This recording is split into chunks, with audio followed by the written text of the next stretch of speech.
This is it. We are painted. Coming in to episode 37. Woo!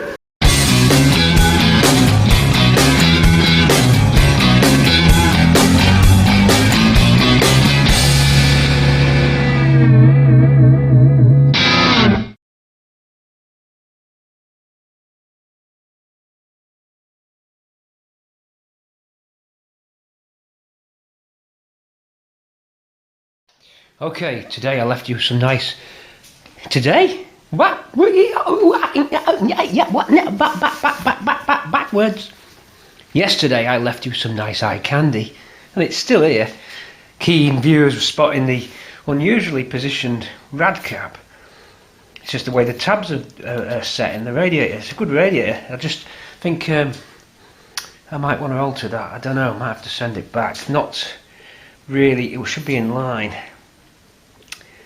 But I also forgot to ask them to fit the stat to it because I have an electric fan. I wanted the stat housing. It's my fault, so I've got to send it back for the stat housing. But it's been good to test what we need to do, but the rad will go back.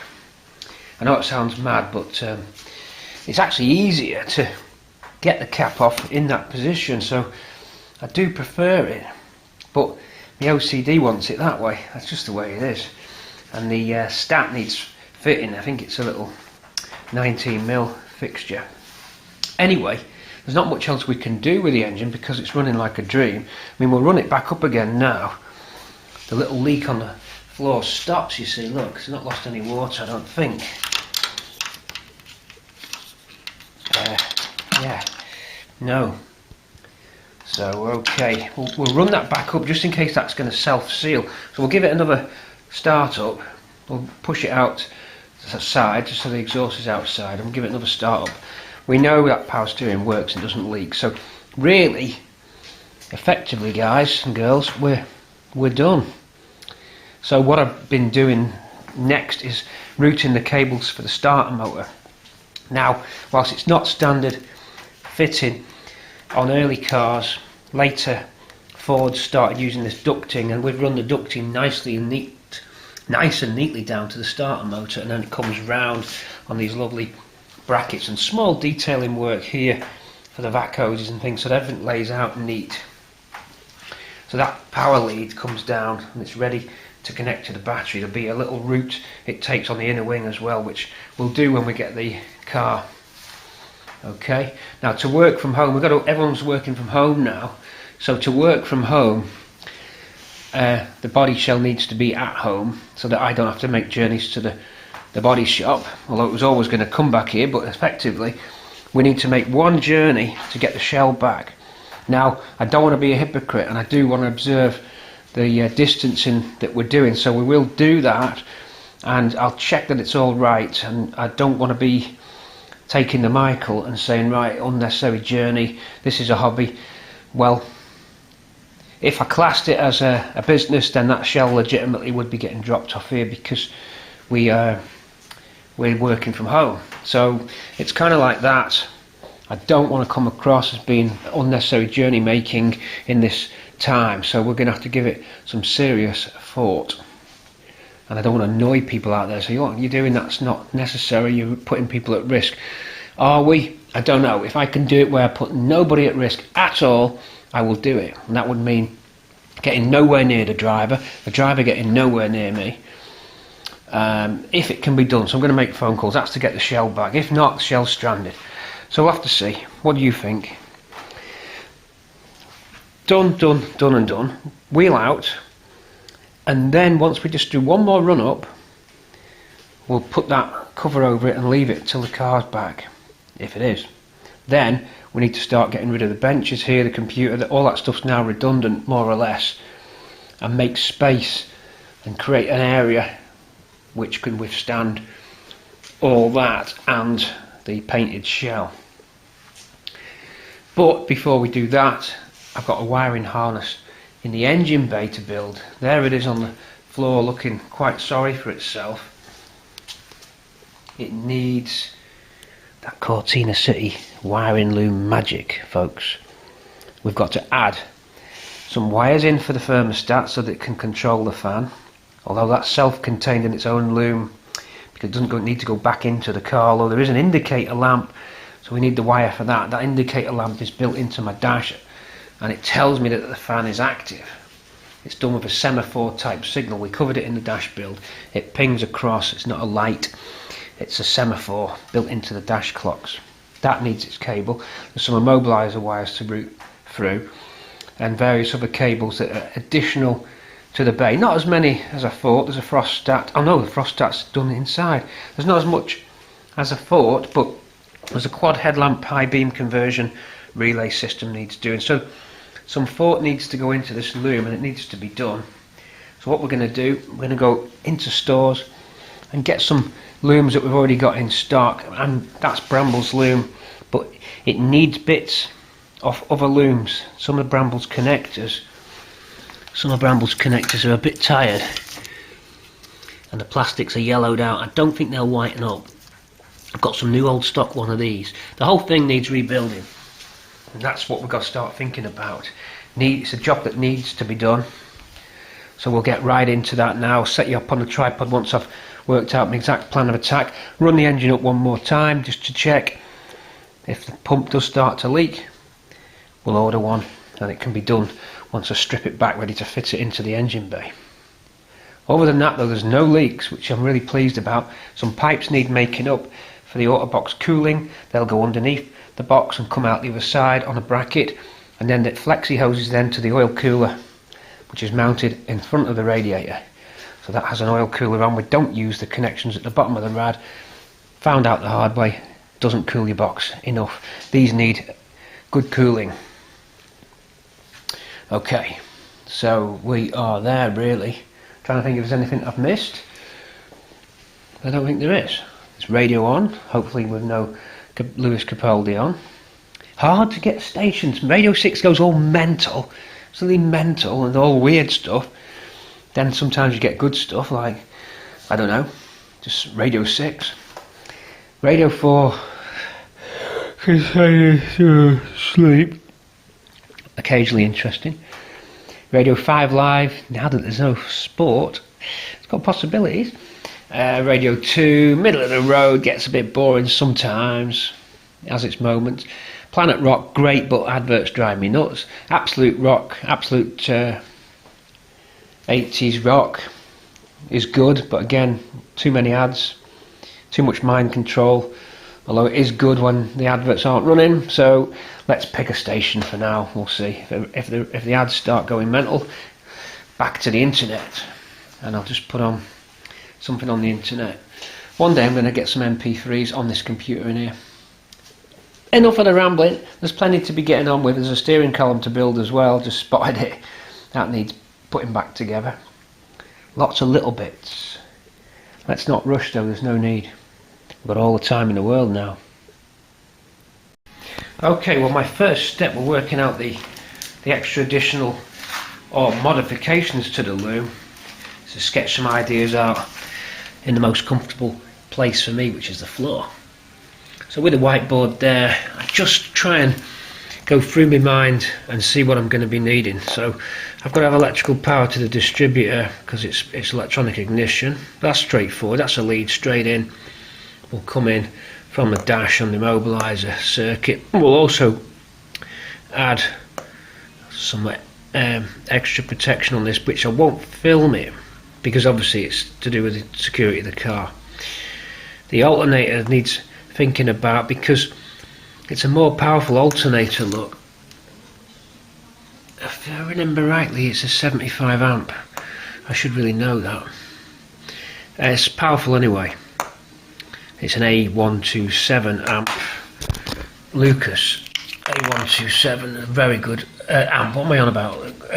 Alternator A127, very nice. Okay, so we've got that. We've got, don't forget, we've got a very powerful heater motor in this. Remember, if you look back at the vids where you see the blower motor, that's 40 amps I think of power. It's 300 watts. I think it's hang on, 300 watts divided into 12 into 300 is your amps. It's 36, something like that. Anyway, 12 into 300 please. Oh no, why can't I work that out? 12 into 300 please. Every 100.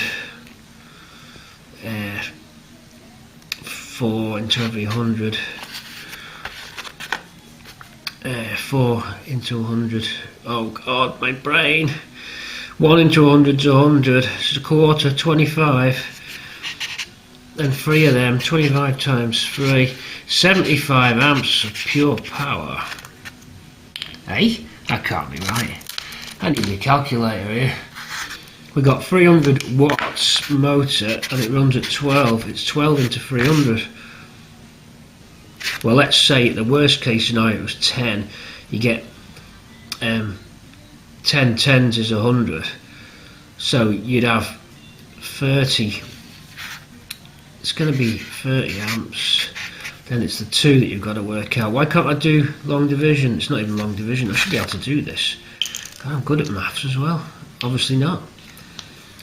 And 2 into 300. You're going to get 6. Is it 36 amps? I think it's 36 amps. It's got some power anyway. What the hell am I on about? Get with the program. So, because of that, because it's so powerful, that motor, and also because it's controlled by a speed controller as part of the feature of the car, it's variable speed, this motor blower. There's no way that slider on the dash could handle the power of that, so you have to build a little module between the handle on the dash and this, sort of like a stepping stone that'll control it. So that's got to have bigger cables. You've got heated washer jets, you've got a powerful subwoofer, you've got heated seats. So we're going to have to run a 40 amp cable to quite a few of those. You've got twin horns, 2 lots, so it's quad horn, heated jets, heated seats, subwoofer, fan radiator, 2 high beam, 2 dip beam. Because it's quad headlight, quad dip and quad high, which is unusual. I normally just have 2 dip and quad high. I'm going for quad dip, quad high on this car. So there's a bit more juice needed there, which is 55 lots of 4, 220 watts, 240 into 12 because I've allowed a little bit more, 20 amps needed for those. So what I'm saying is you've got to plan this out into the loom in the engine bay and into the alternator. Now the alternator is going to be knocking out, let's say it's knocking out the 75 amps. You've got to get that to the battery.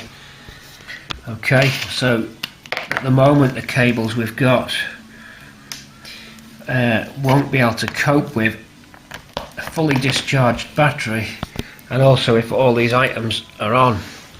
Now with the extra items, the blower, the washer jets at least, and the seats, they're not going to be wired into the ampage gauge. It's not actually an amp gauge, by the way, it's a volt gauge, but it works as an amp gauge. It's called a shunt meter. Now that measures minute voltage changes, and if I'm going to be adding things which it wasn't designed for, because it's such a sensitive instrument, we could end up messing it up. So we're not going to have it used for the additional items. It's only going to be monitoring the car as if it was stock. So basically you're not going to be measuring the subwoofer, you're not going to be measuring the heated seats, and you're not going to be measuring the blower motor. They'll be out of the amp circuit. There's a couple of reasons why you've got to do that, but I'll explain them later. You can see here that the amp, that's the amp gauge, by the way. That's the hookup to it, has its own feed, because GXL's had amp gauges. So that is the dedicated bulkhead amp gauge plug. Into the bulkhead, there's the bulkhead rubber, and that goes straight to the amps. Now why is it only thin cables? Well, because it's not measuring the actual current, it's measuring the voltage drop between 2 points in the harness, and those 2 points are there and here. You can see the pink, and it's measuring a voltage difference between this point of the power feed cable and the point near the battery. Now the point near the battery will always be the winner because it's closest to the battery, so whether you're going to get a drop in your wiring loom, as you go through your cables you build up more resistance, so you get a difference between voltage here and here. It's always a better voltage near the battery. So if I switched everything on in the car, it starts to draw all the current through these cables. They get a little bit warm, probably not noticeable, but they draw and you get a drop in voltage. It's a greater drop here than it is there because this is closer to the voltage, it's closer to the battery. So that small difference in voltage, it might only be 1/10 of a volt here and here, but there'll always be a slight difference. It's a bit like having a hose pipe and then having two T-pieces coming off it. The first T-piece you took off your hose pipe would always have a little bit more water than down the end of the garden hose end, if you know what I mean. So let's say you connect to your tap and you put a T-piece in it, and then you carry on unravelling your hose pipe. By the time you get to the end of the hose pipe, the water there is never as fast coming out as further down the line near the tap, if that makes sense. So there's a difference in water pressure. Well, this is a difference in electrical potential between there and there, simply because it's had to go further into the cables. And it uses that principle to deflect the gauge. The gauge actually sees it as a voltage. It's actually its own voltage, would you believe? It's actually the difference in voltage. So let's say it's 11.9. Let's say it's 12 volts at the battery and 11.9 here. That's a difference of 1 volt. The gauge that they fitted forwards made the gauge measure micro voltages, differences in voltage. It saved you having to have big thick amp cables going into the car. Plus, not only that, but if you interpret the gauge correctly, because the gauge reads minus and plus amps, you can actually work out the voltage of the battery.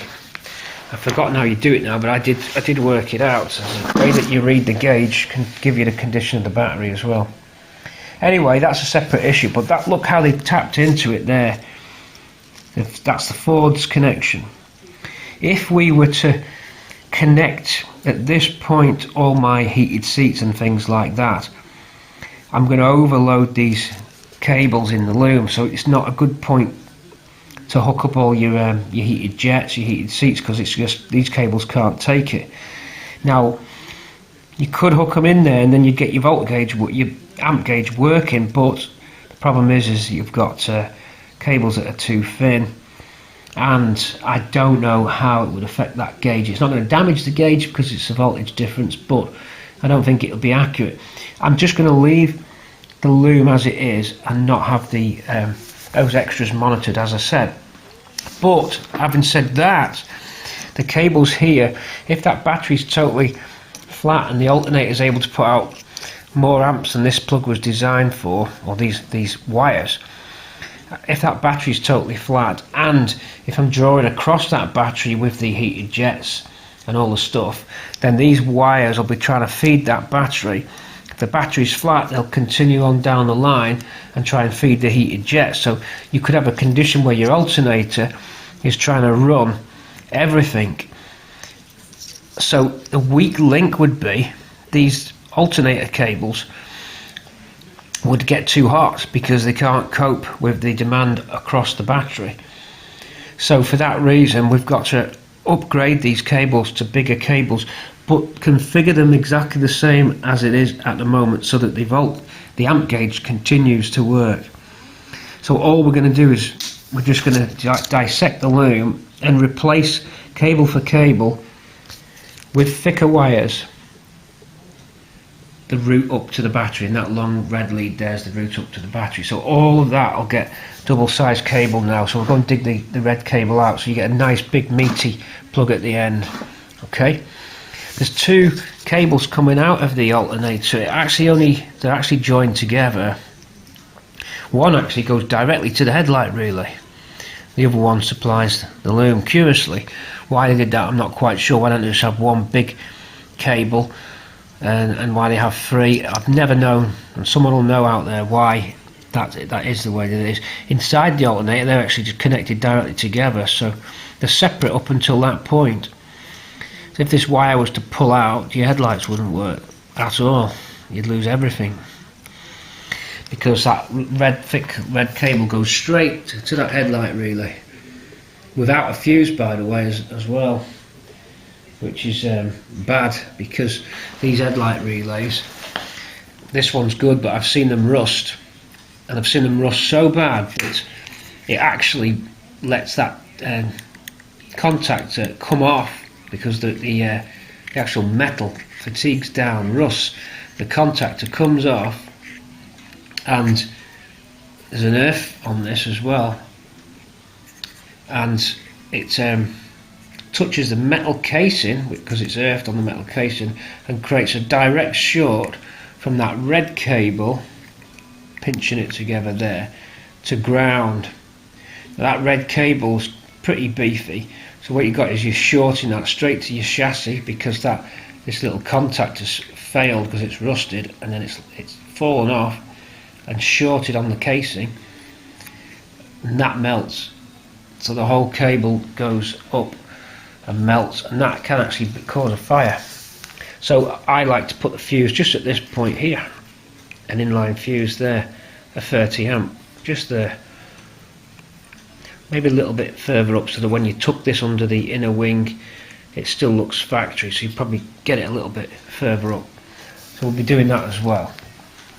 So really the first trick to do with this loom is to get these thin cables out, discard this damaged alternator plug, find a new one, which we will have, and then like for like replace the cable run, including the run down to the relay up there. In fact, actually the run down this way will actually be not used, because we're not using these relays to activate the high beam. That on its own is designed to activate one pair, not 4 pairs. So you've got a high beam contactor relay there, see it, and a dip beam contactor relay. Each relay is designed to operate 2 lamps, but I'm going to have it so that one would operate 4 and that would operate 4. So we're not going to actually use these relays, but they're going to be slave relays that will fire 2 bigger relays.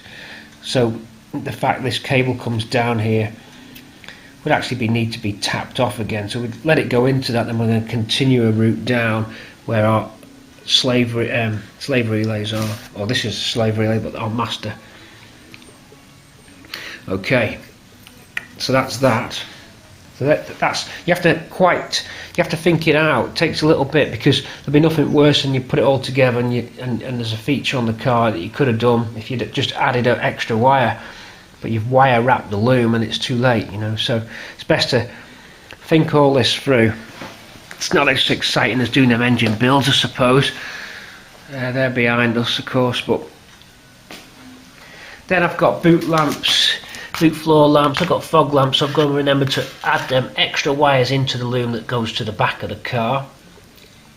I've drawn out the engine bay there, that should be a battery, horn, alternator and blower motor, so we've got to work out how we're going to take each cable. But the first thing to do now is to find some thicker upgraded cable and get that soldered in, get a new alternator plug on. That's the key for now. Also, we've got a starter motor wire here, which is not going to get used in particularly the way that it was, because this had the ballast override cable on it, which we're not using with electric ignition. We don't need a ballast, we're running a coil on 12 volts, so that wire is to be discarded, but that starter motor wire will be kept. However, I've routed the starter motor wire over to this side, because that's just the way that it was done in this Ford Granada package here. So the starter motor's coming out there. We need to remember to bring it out to make the connection to the starter motor on that side as opposed to the other side. That'll just leave us with one clean alternator plug going down on the inner wing. All these things need to be thought about, including electric ignition. To be fair, there's not a great deal. It just needs preparation and planning and getting the right cables, and of course getting the rest of the big meaty cables to this alternator plug. So the first thing I'm going to do is dig out the cable itself and start laying it out on the ground for us to look at.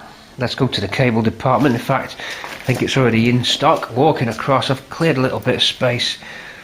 I'll have to clear even more soon because the car's coming. There's some beefy cable, but there's even beefier cable. It's turbo beefy cable there. So let's get on, let's get this out. Let's get that laid out on the floor. I've got to add a correction to my previous comment. These cables actually do join, two cables down and they join there like that, see, so it's not a separate run to the headlamp relay. Yeah, there was a little crimp, I'm not quite sure why they did that.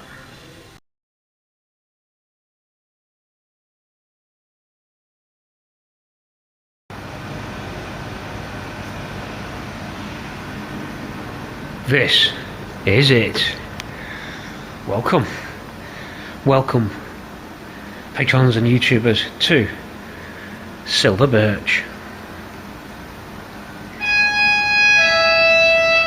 The next car arriving on platform 2 is the 1910 Express Project Bramble, calling at Simmons Yacht, Norwich Parkway, London Euston. Now I've got to be quiet.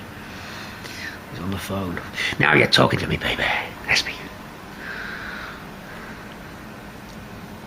That I like.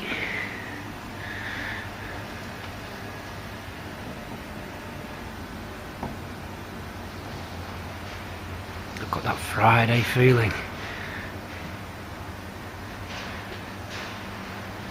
Look at it. Oh.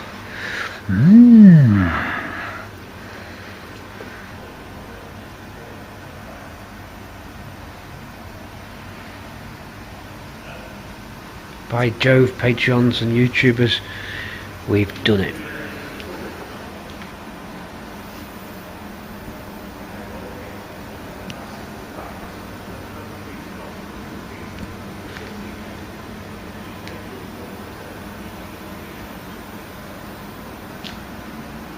I'll walk around for you then, just keep on.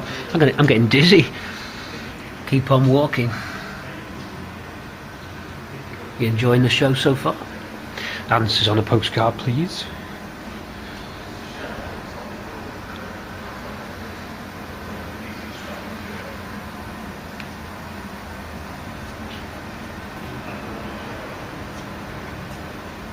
How many times do you want me to walk around?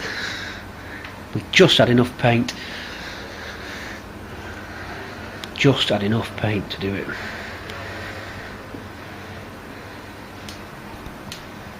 Because obviously the paint store's shut, so we couldn't get any more.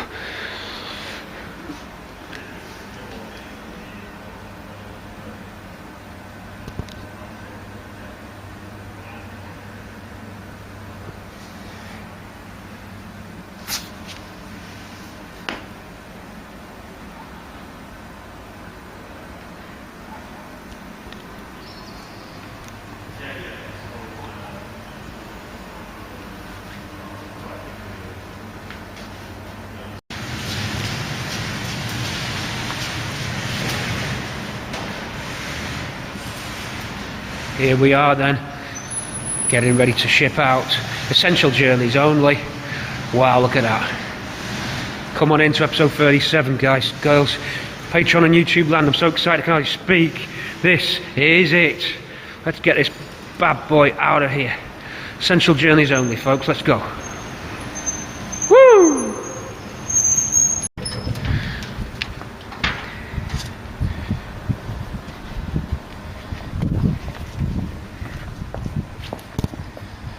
First time it's seen the light of day for a while.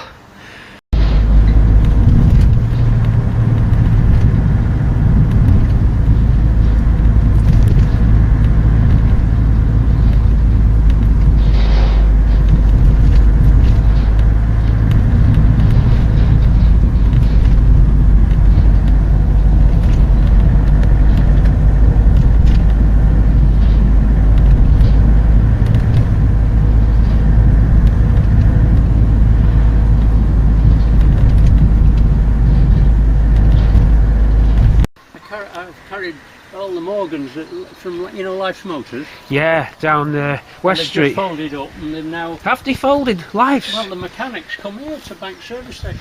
Right. They give up. Wow. Just before Christmas.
Well, as you can clearly see, the shell is in, the shell is painted. It's going to need its buffing after a few weeks, but that won't be happening until the seaweed goes away, so we'll probably refrain from some of the external trim pieces. However, we can still work inside the car, and indeed we are. So the first thing I'm going to do, I'm going to start fitting all the heater duct controls and tubes, because they're basically the first line of the refit. They're right in against the bulkhead. But before we do that, with some extra sound deadening to install, I didn't want to put it in just before the car was painted, because I wanted to get a bit of paint under there as well. And these pads are getting over covered. I'll show you what we're doing in a minute. First thing is to just finish off the tar pads. Oh, climbing into the car. You can hear this is ringy. As soon as you apply this tar pad, it'll absorb the energy and it stops the panel from making that hollow sound. We've done it throughout the car, and you see that on all the cars. So we'll just finish off. We're using the original but damaged templates to work out the areas to cover. We could decloth this, or defoam, or defelt it, and fit these as just blanks later on, because we've got replacement for the foam. The tar goes down first, that's stage one, that absorbs the energy. Then the higher frequencies you put a foam on, typically called Dynamat. I'm using a similar product which I got from Aldridge Trimming, I think it was, or from Martrim. And that's a foam backed adhesive foam, an aluminium type material on a roll, very easy to cut, very easy to stick, lightweight, and it's got good sound deadening properties for the higher frequency noises, the wind noise and the rushing sound. Your low end sounds are blocked by the heavier tar. Now, we can't put the tar everywhere, but we'll put it, you don't have to actually cover the entire panel. It's all about the mass. So there'll be a formula where you could work it out, but like a good sized piece in the middle there will stop that. Okay, can you hear a rattle? So we've got a little bit of metallic. I think it's the spire clips here. Indeed it is. So you've got to watch out for that. We've got some extra sealant in the bulkhead areas as well, where you can get a little bit of wind noise if you've replaced the scuttle. So that's my first job on the shell, to get these in. I've done it before on Swampy, I've done it before on Ruby. So we'll get that, then we'll get the tubes in. We've got to clean the tubes. Here they are getting ready. Need a dust down and a clean up. So we'll get them, just some soapy water, that's all you need. And then we're going to extra seal the joins between the ducting, just so you don't get any air loss, possible air loss leaking out of those basically snap-in fittings. they do leak a little bit. So that'll be the first stage, just to get them tubes and air ductings in and that all soundproofed and done, because we're heading towards trying to get a dashboard in and the wiring harnesses in first. So to do that you need to get prepared in the bulkhead. Then we can move in and get the wiring harness into the engine bay as well. Started with some clips already. Okay, and some pipe clips down there and some wiring harness clips have already gone in.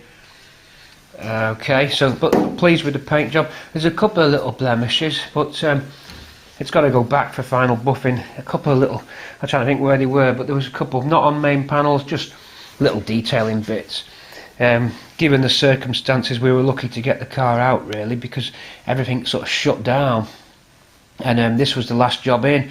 It had just been finished when the shutdown started, and that's one of the reasons it's not been buffed back, simply because the time's not elapsed enough to do it for the paint to fully harden. And that secondly, they wanted it out of there because the garage actually shut down. So we were lucky really to get all this and get running, you know. So it's quite daunting when the shell comes back, because you don't know where to start. You're overwhelmed, your senses are sort of overwhelmed by it all, you know, and you open little boxes and you think, oh, there's some rubber bungs and for the jack, so you just go and clip things on, and you don't seem to have an exact order of how you're going to do it. For example, we could fit the petrol tank, I suppose. There's nothing to stop us fitting that. We've had that painted. We could do all sorts of little things, but we just don't know which bit to do first. So I've decided to try and get the dashboard in, simply so that I get more room in the workshop, because look, the dash is on that jig there. It's almost finished. There are a few more wires we need to do, so we've got to move the car back again, because it came in a bit quicker than I thought. If I knew the car was coming in, I would have got the dash ready, completely ready, and made a bit more space in the workshop. But it was all so sudden, and there was an opportunity with the weather, there was an opportunity with transport. We didn't see anyone, we distanced it. I never even saw I stepped back from the transport guy, I never even saw the body shop. We collected and we were out of there.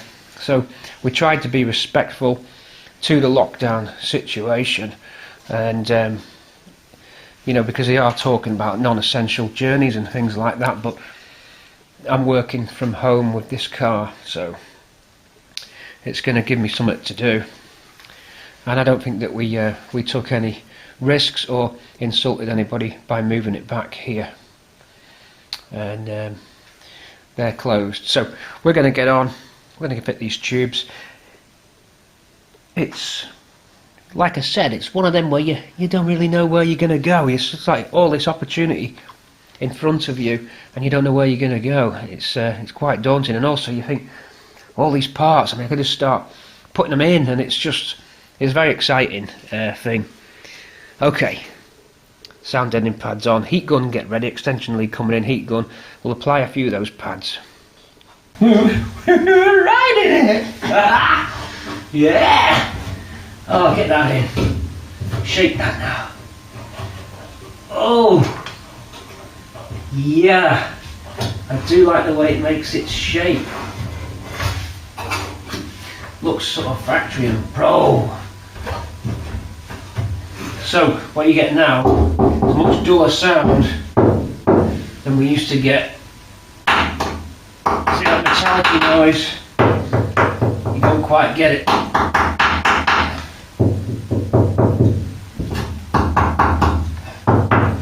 Okay, so you can hear that? It's just taking that off. The other reason why I'm using up all my offcuts as well that I had saves wastage. So all these were the offcuts from the door panels and everything else, so we just make use of those. It's nice to put them in the house before you, if you're going to do this. If you're storing these in the garage the day before you're going to do your car, put them in the house, and then they become much more flexible. It's about 10 degrees outside at the moment, end of March. We're on March 31st. And so these were in my outside garage and a little bit brittle. The floor's heated, so I've left them on the floor, they're just softening up nicely. Also, obviously you use the heat gun. Watch the end of the nozzle on bare arms and stuff like that. Don't do that. That's an exhaust, that's the obligatory branding of the engine, the exhaust brand. Psst, the number of the beast on my arm off the Pinto on the exhaust manifold. So I think there's one from Swampy. Ruby, there's Ruby's one. So, oh, there's that one. That's who did that one? It's Tina G's. The others are probably faded. There is one more there. Sometimes they disappear. Sometimes they're there forever. Your branding, your inauguration, your ritual. Carry on with the tiles. Use up all our offcuts and tile that out. Okay, it's not one universal great big tar pad. But that doesn't matter, it's not the point, you know.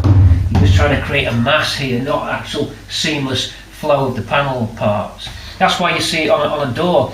You take your door skin, take your door trim off and look at your door skin. It's just a tile in the middle of the panel there to create that sound deadening property, that energy absorption. So that's what we're trying to do. I could have applied this earlier, but for some reason I didn't do it. Oh, I know why this time. If you put it all, completely cover it all, you end up, it gets in the way of some of the vents and the dash. On Ruby, the dash was a little bit, Ruby was completely covered, the dash was a little bit tight going in, so I've kind of like left brackets much clearer this time. Now don't forget that we're using the actual sound absorbing felt next, or foam, closed cell foam stuff, and that's much more crushable, so we'll put it in a larger area and we're going to have to again cut. We want to try and get as much as that on as we can. That's where you do want to try and get 100% coverage, and at least we copy what Ford did with their pads, but theirs were made of felt and didn't really push as snugly up, although they did use, on some pads they've used felt with a bitumen rubber backing, on others it's bitumen, then a plastic, then the felt. So the principle's the same. However, on the Ford ones, they're not pressed directly onto the bulkhead, they're just set back a bit, or they are pushing against it. These will probably be a bit more effective because they're glued on. Obviously, it would have been a time-consuming thing for them to apply all that there. So we'll carry on going. We'll fill in any gaps. We'll pretty much cover it, because I'll just keep on snipping away till I've used everything up. Like for example, there we can now cut this piece in if we don't want to use. In fact, we'll use that there. And I've got two large pieces left for the wheel wells, and then that's done. So tiling it a little bit differently this time, tiling it as opposed to large sheets pushed in. It's a little bit easier as well when you tile it, because you can individually shape those parts. Won't bore you with any more of that, but what I will do is get on, then I can get the foam fitted. So we'll see you in a minute when we start cutting up the foam pieces. It's a bit for the end of the film. Very nice, Harry. What's it for? Spanking batter.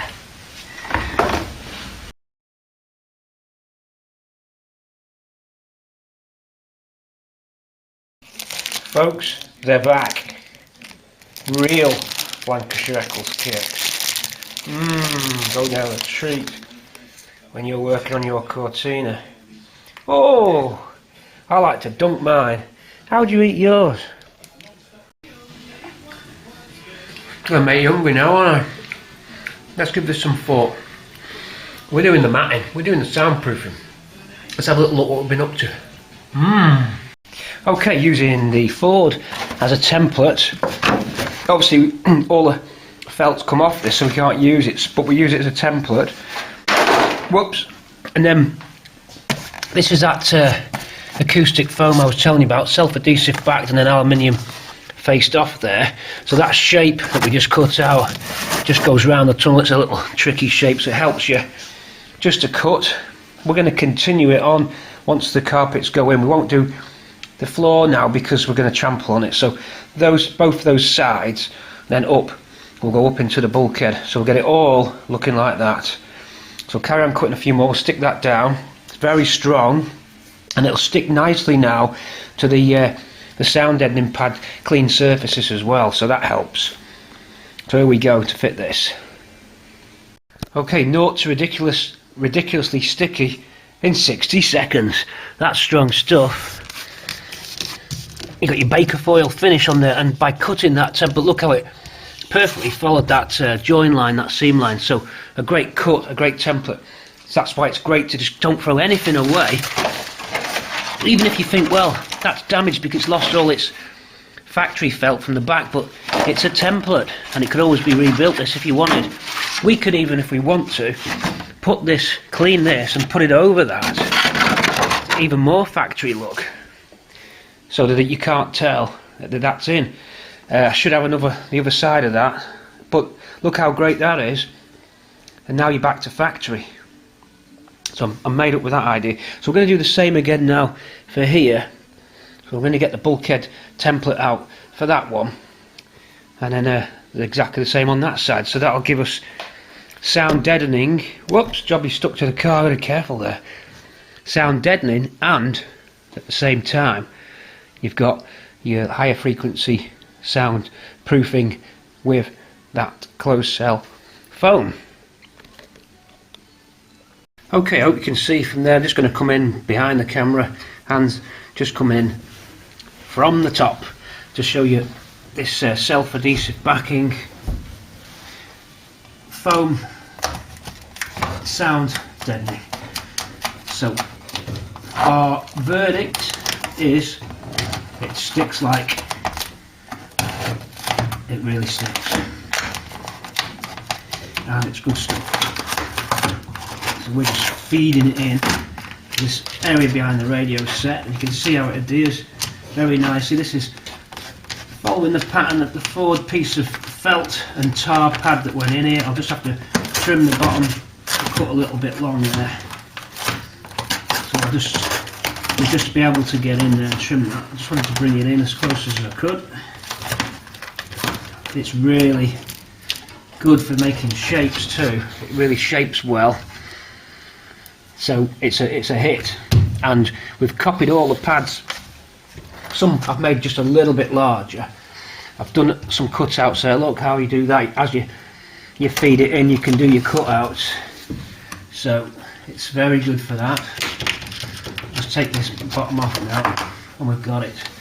I'll just cut that as I go. Right, we can make a start on that cut and go across. Be right there, trying to keep it parallel.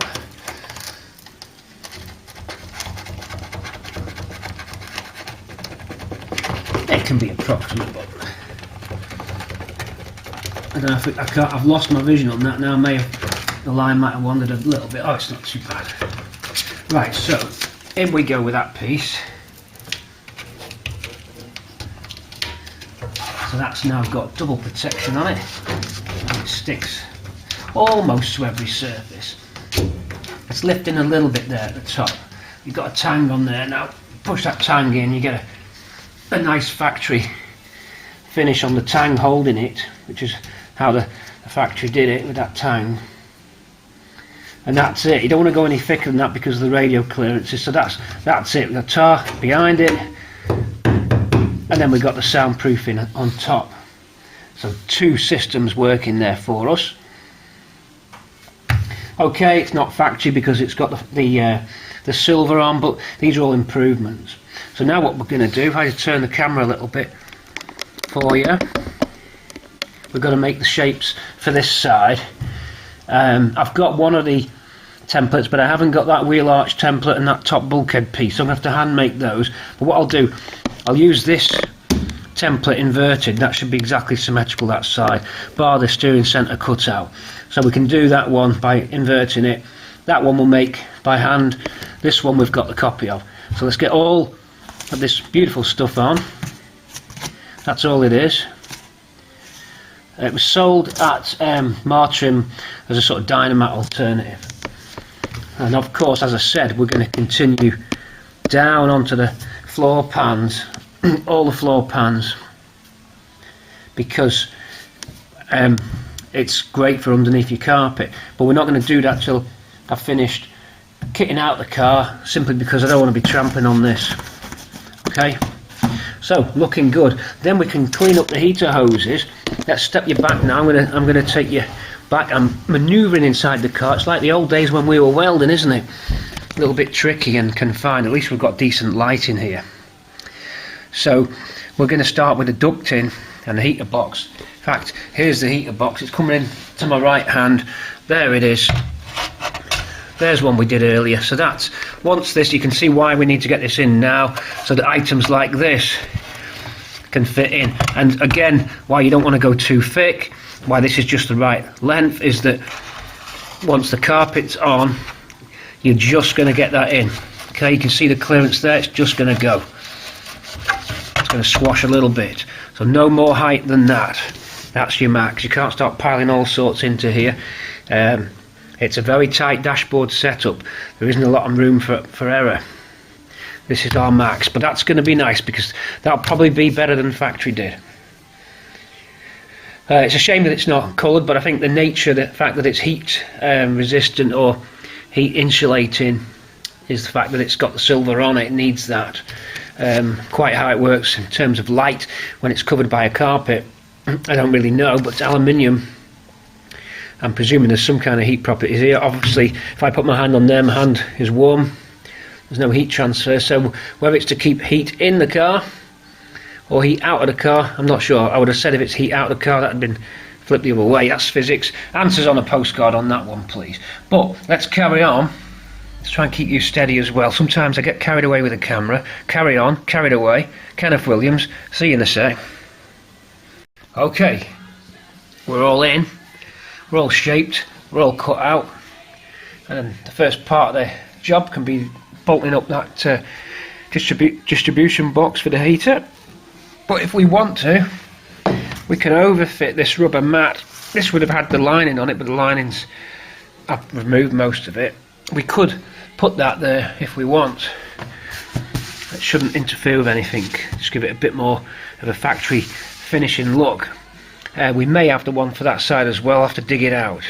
The bottom ones are that plasticky stuff, which is a bit rattly, so we'll maybe just go for this, because it's quite a nice thick material. That'll add some extra deadening, as long as it doesn't get in the way of the dashboard and stuff like that. Shouldn't do, because the overall thickness, this would allow for what was stuck on the back of this anyway, so we should be okay. Okay, heater box distribution, air distribution box for the screen vents and for the floor going in. Bolt that up like that, and then we've got our heat ducting tape just to create a better seal on the tubes, both sides. And now some Phillips head screws here, stepping back for you. Radio's on a bit loud, sorry about that. In we go. First part of the bulkhead build up, coming on good. Here's a little tip for you. I put a little bit of grease just at the top here where this demister vent's about to slot in, because what you find is, especially if you've repainted that dash panel top, you can get a little bit of creaking noises. Plastic to metal, and they're susceptible to vibration and a little bit of movement, especially with the heat and stuff like that. So if you apply a little bit of just general purpose grease, it stops any plastic creaking noises that you might potentially get, and just gives it a smoother fit. I also do it on the tube connection points, just in case you get any flex and you get like plastic creaky noises. So you've got to be wary when you're rebuilding to think about any little potential items like this. Never really had any big creak problems from these, but it could happen. So just in case, and you never know, the tension could be slightly different with the bulkhead being changed. Little twists, little movements might not be quite there, so it's probably a good idea. So just a little bit of general purpose before we assemble these ducts up. Now I did have them mocked up there. I've took everything back out because I noticed the creaking, then I remembered. So this right hand one was giving a little noise, so I was able to create a creaking sound by slightly moving. I thought, well, if I can do it now, it'll definitely do it when the car's out on the road. So there we go for that. So I'll put it all back again now. So we're just mocking up. These are the demister vents, and they slot into the little cutout on the dash there, and that demister air flows out of this mixer box here. I'm going to reassemble it all again now. Okay, well here we are with, as usual, no room. We're fitting the last of the heater ducting. These have had their foam pads slowly dissolved away over time. We've had these in the dishwasher, which also finished the foam pads off. So we're just going to use our sticky back plastic straight on. These are just, again, probably anti-rattle and just general packing pieces. Factory fitted these with just bits of foam. Good stuff, to be fair, but breaks down over time. After 50 years. So we've cleaned these, refirmed them. Now I'm going to do the all important air seal. May as well. Just over there.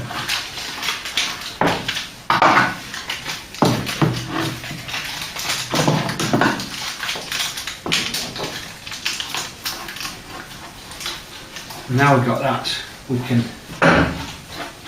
install. In we go. These are the fresh air vents. This is the driver's side. Into, there we go, 2 screws. I've used new screws for this. I think that, well, I can't find the others, and there's only Phillips screws and nothing particular.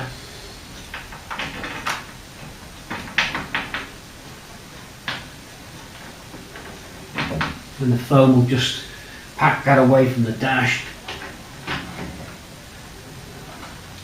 like this.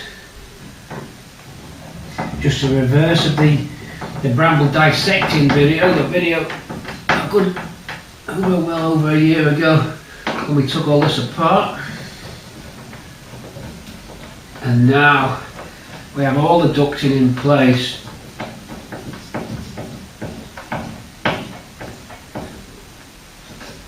Squish that up. Any rattles? Let's have a listen.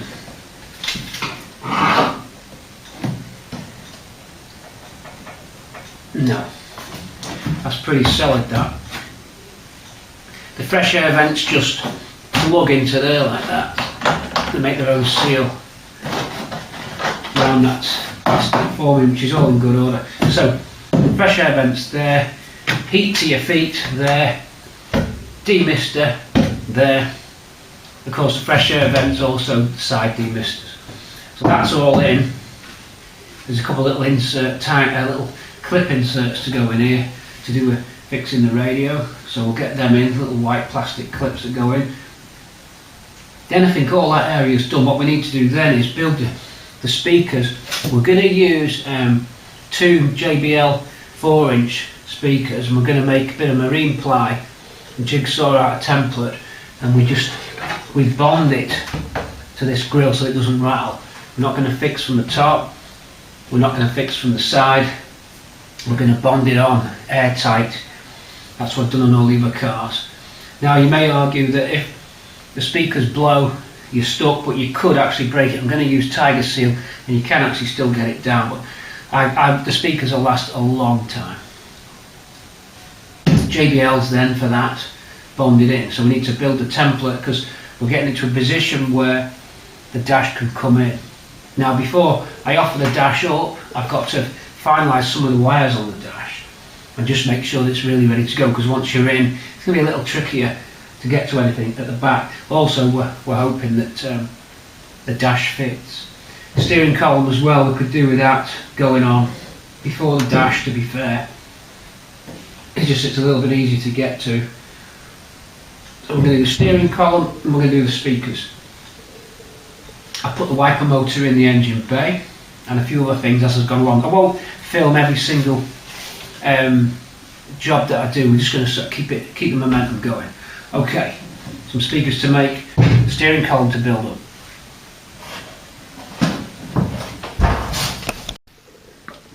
And away we go. Rubber bung is on. Our ritual. Whenever we build our Cortinas, that's our ritual. Right, I'm out of breath because I just done my morning run. Normally I used to go swimming twice a week, once a week, running once a week, but obviously with the way things are, it can't be done. You've got to try and keep active if you can, even if it's indoors.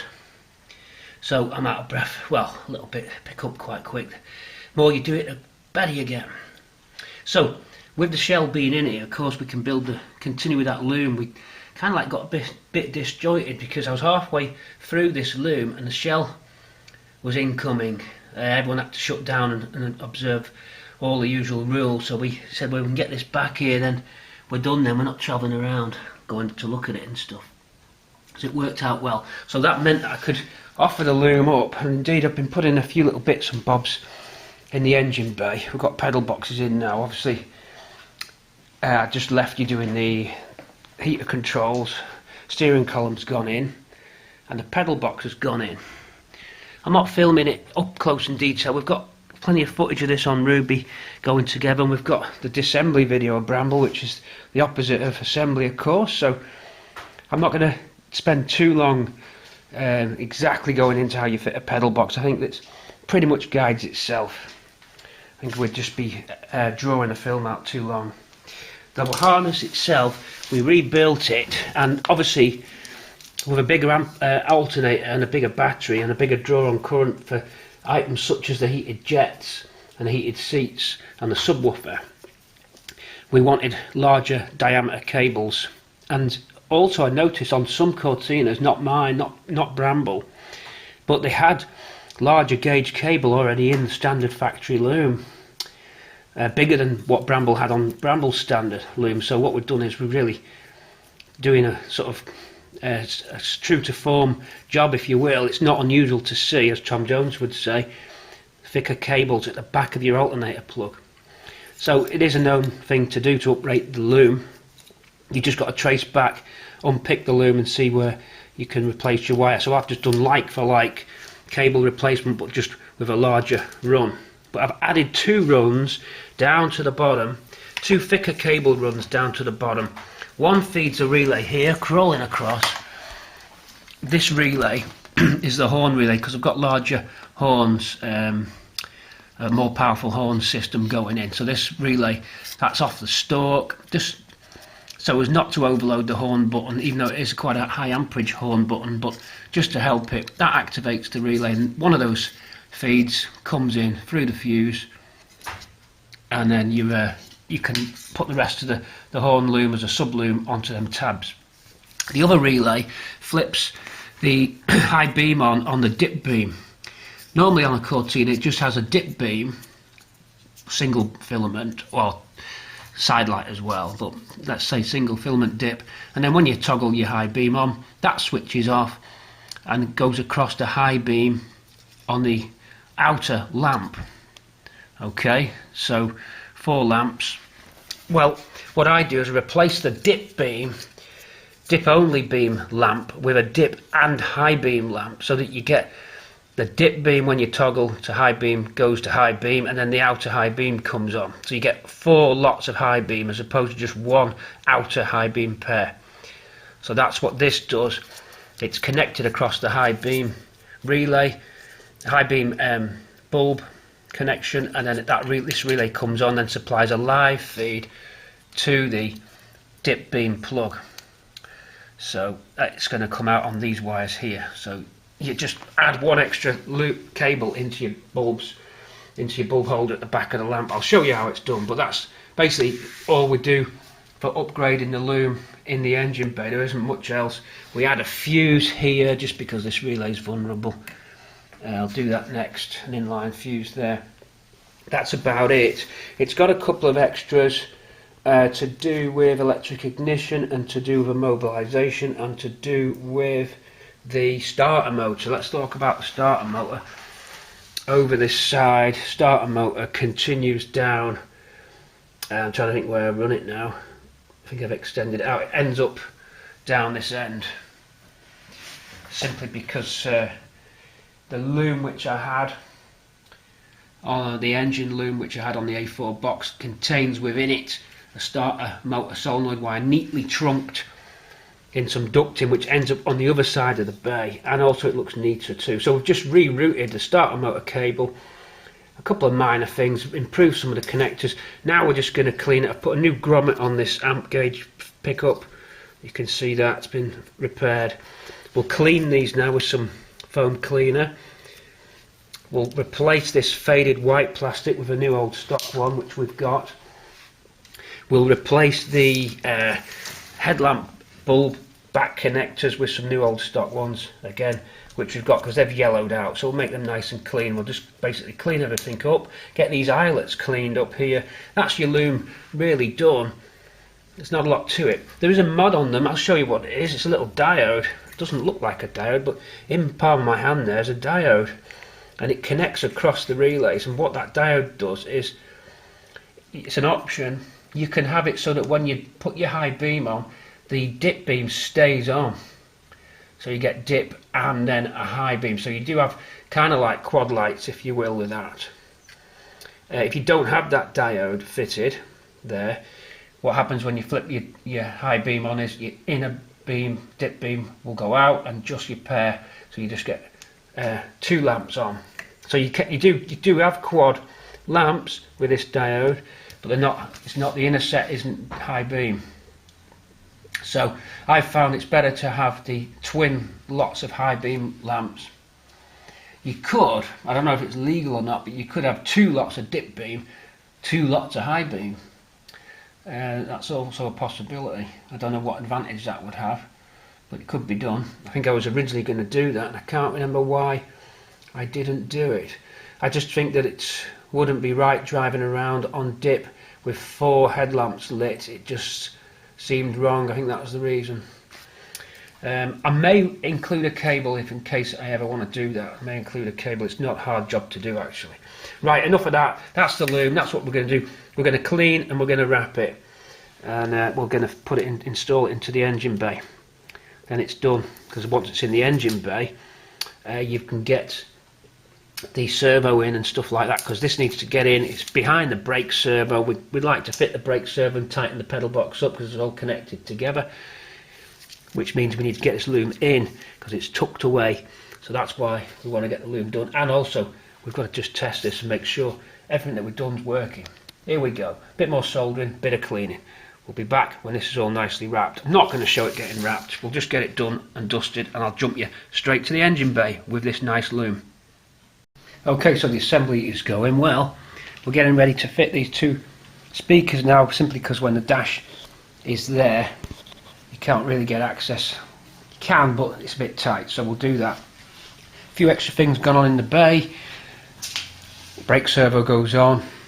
Just checking the washer bottle alignment. Wiring loom just initially placed in, and the headlamp relay just over there. You can see that's in. Some of the wiring loom bits are in now, a couple of cables going in, so just adding bits one bit at a time. The twin speakers just over here on some quite thick aluminium plate. I think it's 4mm or something. That's pretty thick stuff.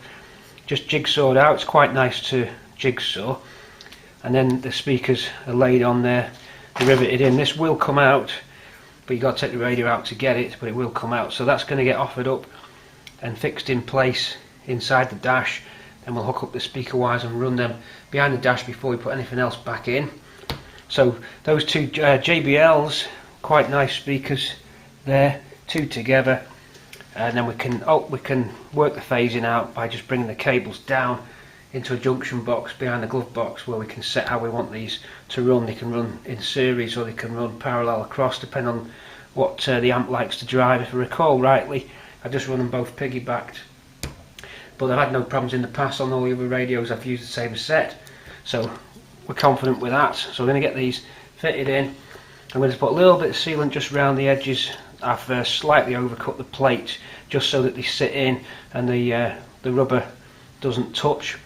But now I'll just seal them. I'll just airtight them in, and then I put a sealing ring bead round this, and then it seals into the dash airtight. If you want to get it out, you've got to just prise it out, but I don't envisage that. You can put a side bracket on it, but it's better if it's really secure. I like them like bonded in. Pretty much good for life, these speakers, and we should be all right. We run them on a crossover just so that they're putting out mid-range and high range only. Not much bass going through these. Just a little crossover network will go on them. Also stops you overdriving them. So I'll pan to the car when these are in. A little bit of Flex, our friend. Gloves on for that because you cannot get it off your hands. Let's fit these and carry on so we can get ready for doing the rest of the bits behind the dashboard. A couple of levers, the cruise control pump, vac pump to fit. We've got the lovely, I'll take you across to it, the lovely, where are we? The heated jet system. Here it is. In we go, leaning into the car for you at home. Our heated jet system has to mount vertically. We've got a lovely place for it just to the left of the steering column. A little bracket needs to be made and that nestles up nicely. There's plenty of room just to the left. We'll fit that as well. So that's what we're up to. All these little bits. Steering column in, pedal boxes in, all straightforward stuff really. Nothing complex. And as I said, you've got your brake servo on there. You've got your washer bottle slid in position and the wiring harness just initially lined up with the large feed cable there. We're going to have a fuse on it that goes under the battery so you can't see it, just under there. That protects the entire harness. A note on, responding to our Sider Andy's comment on the amp gauge, the loom is actually identical other than it's a thicker cable, so we're hoping that the shunt resistance is going to pick up and behave as normal. I could test that before I finalise it, but we're going to have to see. I can't 100% guarantee it's going to measure the seat current, but it should do because everything's all in the same place. It might go off the scale because it's a 30 amp deflection, plus and minus, and we could at max peak draw out 75 amps, so the gauge could fly out off its scale. However, Andy does say we might be able to calibrate the ammeter and get it to read a higher reading inside the gauge itself. That's quite possible. Or you could alter the shunt resistor, but seeing that with wire wrap the loom, probably best not to do that. And from September we are supported with £5,000 per year to train. There's never been a better time to join your local NHS. Search NHS Careers. Applies to England only. Subject to eligibility. If you've lost money on a stocks and shares ISA sold by Lloyds or Halifax, you may be due thousands in compensation. Text money 78900 and Goodwin Barrett will explain your options. This is the sound. This is the sound. Okay, you've got me. I'm just on the FM radio off the jig. A wire going across, you can see the wire there, just hooking into the speakers to make sure there's nothing in the way, nothing rattling, nothing's got caught on the cones, and the cones are okay. So we're all right, we're in. And we're sounding quite boomy and loud. Very nice indeed, to be fair. Probably the best speaker setup I've done so far. It just sounds right. Plenty of depth to it, and you have to get a real accurate idea. So about the shaky camera work then, trying to keep things composed for you. And really, to get a proper idea, you put a board up here because this is designed to bounce off the glass. That's how that speaker does its work. So when the screen's in, it kind of like gives you a 3D effect. It's very good. Much better than having speakers in the doors, in my opinion. Certainly for the mid-ranges. Anyway, it sort of fills the car up and wraps around you. We're also going to fit tweeters into the headlining, just up into that top. We've got a headlining to write everyone's name in as well on Patreon. We're going to be doing that, don't worry. So they're in. I've got them wedged up as that tiger seal just grips, but it's a nice solid job. There they are. Okay, see them all right? So two JBLs. Side by side, 4-inch. I think they're 150 watts max each. This is only a 6-watt set. Would you believe that it can put out?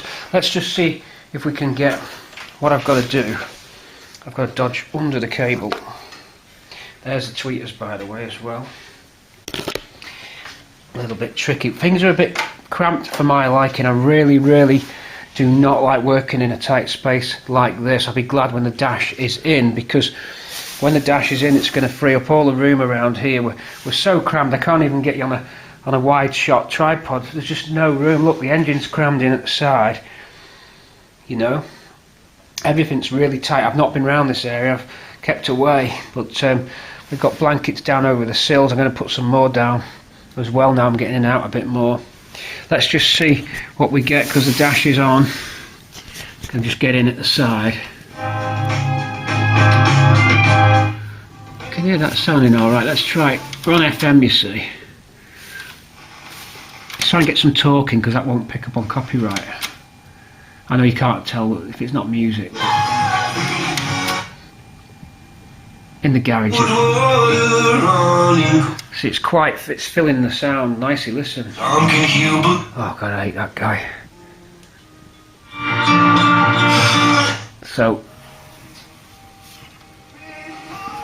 I hate that voice. It sounds like there's something wrong with him. Please have a few. And the most important thing, hold on to yourself. Okay. We'll take that advice. We've arrived now at the letter L, so let's talk about Love, the 1997 album. Well, let's talk about Love album, which I've done a few duets on that album. And if I may talk about the one that I did with Barbra Streisand. Never. See how good that sounds? No I would problem. have thought. When you look at it, and when you see me doing this, and obviously a lot of people watching on YouTube won't know necessarily how a Cortina dash is laid out, but when you're watching me putting them two speakers in there, or when I've installed them, I didn't film putting them in, but you'd think, right, that's not going to be a bass kicking sound, but we have got a subwoofer as well going under the seat. The system works well in the other cars. It's perfect for what I want. You get the subwoofer filling in the gaps, that mid-range, and a little bit of bass, curiously, out of that one. These JBLs are better. I had Kenwoods in the Ruby and Pioneers in Swampy, and I think these JBLs, so far from what I've learned and what I can remember when I set the dashboards up like this on the other projects, is we could always go back. You might be able to correct me, because there are videos of me putting the speakers in. I do think they're Kenwoods. Anyway, what I'm trying to say is they look tinny. You'd think, well, how's that going to do any good sound? But you don't want to drill the doors. You don't want to see speakers, because you want interior to look as cool. I know I've modified it, but you still want it to look in keeping, and door speakers to me are a no-go. So that is what we've got. We've got a nice sharp sound coming out the centre, wrapping around the screen, wrapping around your ears as it hits the screen and bounces back. That's the principle. We can put shelf speakers in the back if we want, with a separate amplifier. There's some shelf speakers, period pieces, if we wanted to. But I think it's going to sound great. With the tweeters, that just brings the sound back a little touch. And you can go stereo if you want. It is set up so you can. I'm running on mono, but it's a stereo, so it's down mixed, so you get left and right down mixed into one. But you could have that as stereo, although those two speakers there, you wouldn't get any separation on them, so it'd be pretty pointless on that. You'd probably be better off muxing that in, and then just stereo in your tweeters if you're going to do that. Again, the subwoofer's not a stereo input, or it's a stereo input, but it's just, it's monaural. So in terms of the stereo, the separation's achieved via the tweeters, most of the time anyway, on most music. So the output from my radio is mono, although you can tap into stereo side of the wiring harnesses, but it's a mono amplifier, so you'd have to, if you fit, in other words, if you fitted a different headset, then you can just connect into the wires and go stereo if you want. Everything will be set up that way. But I don't mind the down mix. I know it sounds mad, but it's never really bothered me. And if you want, as I said, you can. So it's only when you're using the radio itself, because it's stereo coming out of the MP3 unit. So you only lose it when you go to the radio direct. But that's not a big deal. So there we go. So we've got a separate amplifier on it as well. We don't need to use that yet. If we're not fitting the parcel speakers, we can just have it there ready. So that's one job out of the way. That tiger seal is going to cure. There's some brackets holding it up, but it's also sealed in with tiger seal, just to get a airtight gap around it and to stop rattling. You will get rattle if you don't seal them in. The downside is it's a bit harder to remove them later on, but you can prise them out. I can't see why I'd ever be taking those out. So there is a caveat with it. So that's it for the centre speaker. I think that's a good test. We can now just put some of the tools associated with that job out of the way. Let's move on to something else. We need to start looking at how getting this dash in and how these wires are going to fit. It's going to be tight, don't get me wrong. It's going to be really tight getting this dash in, simply because of the extra looms, but all the modules do unplug, so we can move them around and jig it all about. We've got to fit that heat shop next. That's the next job. Where is it on your screen? There, it's hiding behind the brake pedal. Heat shop, then next, and then here on these 3 mounting holes on the inside of this 8 panel goes the cruise control vacuum servo unit, and so it's a straight line of sight for the cable into the engine bay to pull on the accelerator throttle body. That then has a vac tube going up the A pillar, and we go into the back here for the cruise control vacuum pump itself. It's hidden away behind that space there, you can see, and we insulate that with sound padding as well and make its own little sound box and fit it in, because they are designed to run in the engine bay for the noise, because they do tick along, but in Ruby you don't hear it because it's in the same place and soundproofed. So that's what we do. It means you don't have to visibly see the cruise control vac pump in the engine bay. It's nice and out of the way. In fact, there it is. Let's go and get it. It's hidden under here. Cruise vac pump in my hand there. But we need the servo unit from it. A couple of extra things to do on the wiring in terms of the heater blower control on the choke. That little modification that we're going to do. Well, other than that, the dash is almost ready to slide in once the heated jets are on right there. So it can get a little bit daunting because you can not know what to look at. There's that much information coming at you when the shell comes back, and if you've got a lot of parts already done, which I have, it's very tempting to just try and grab anything you can and just start bolting it on. But you do need to follow a little bit of a system, and like we've done here, aim of the game here is to free up space in the workshop so to get the dash in. So rather than bolting on bumpers at the back and things, I have put the boot lid on, but rather than doing that, let's get this space, this valuable space, freed up. Heat shot next. Enough of that rambling, let's get going. Let's keep moving on this episode 37 rebuild part 1. Hope you're enjoying so far. Just the odd clips. As I say, not much use of the tripod this time till we clear some space, and we'll open the field of view out a little bit, get you going a bit better on your viewing, get a bit better, wider angle. See you in a sec for, said it again, heat pump, heated jets. Join me on the bench, folks, as we carry on with that bulkhead engine bay build, and now it's time to plan out the heater box. Just on the right of your screen is the heater box, gently placed on the bench. The heater box itself, as you saw on the earlier build videos, has got a high rate, high power, high current new fan motor on it, using a squirrel cage, hamster wheel, squirrel cage, fan. Very similar to the original fan, but converted with a bigger, larger motor to give us increased air flow. So to control it, we would normally use the slider controls on the dash, and they would directly switch the normal standard Cortina motor current, low power through a wound resistor or a long wire resistor that they fitted behind the dash, full power direct switch contacts on the slide controls on your fascia. We can't use those slide controls to control this motor, it's too powerful, draws too much current. So what we're going to use is a speed control, and it's just set up on the bench here, and we're going to use the, let's imagine this was the Cortina dash mounted slide control. What happens is, as you slide it across, put your heaters on, it has an indent, or what you'd call a, what are they called?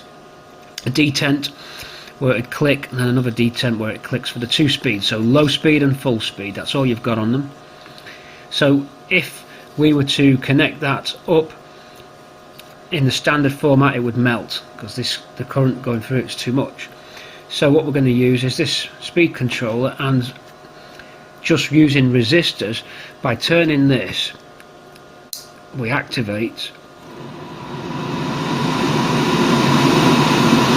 See the current jaw go up.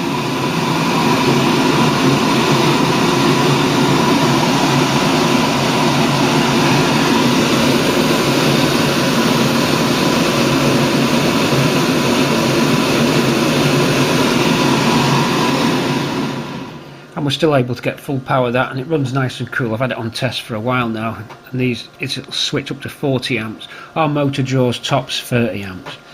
As I said, the standard Cortina controls can't handle that. So what we use is the speed controller. But to get it away from this knob rotation, we just work out the midway point, or a point where you'd be happy with a low airflow.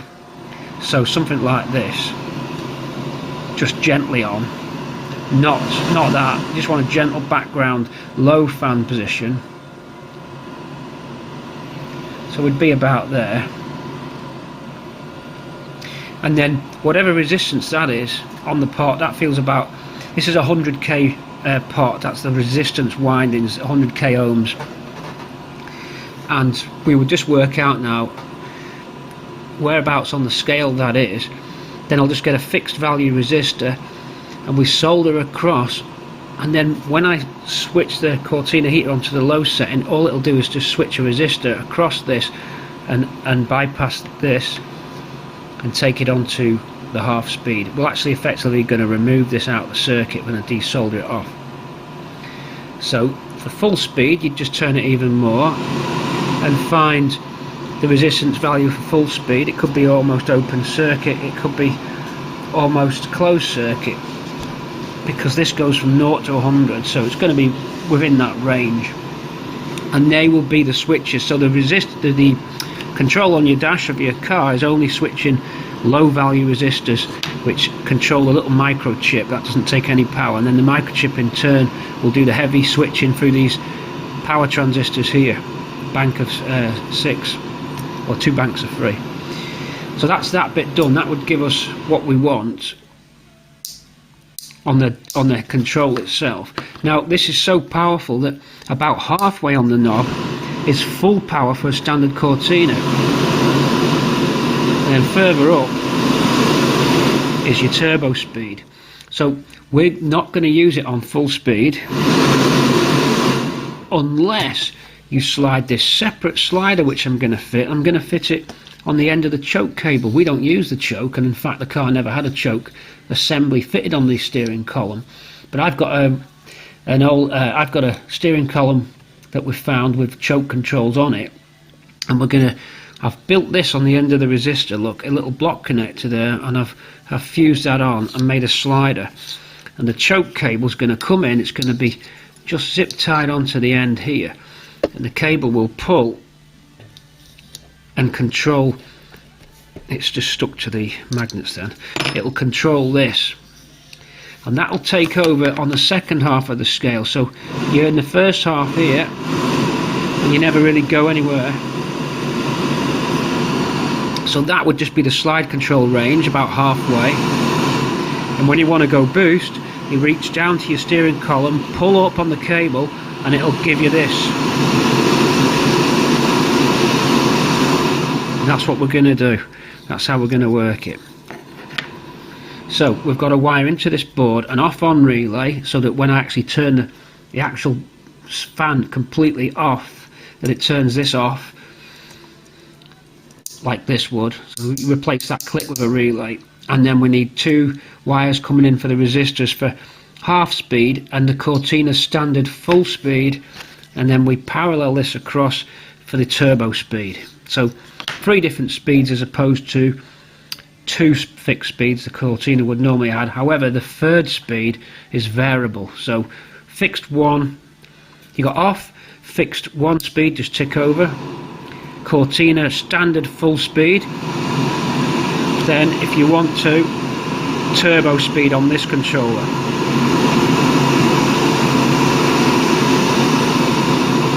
So all that choke control would do is give you a level of extra control. That's all it's going to do.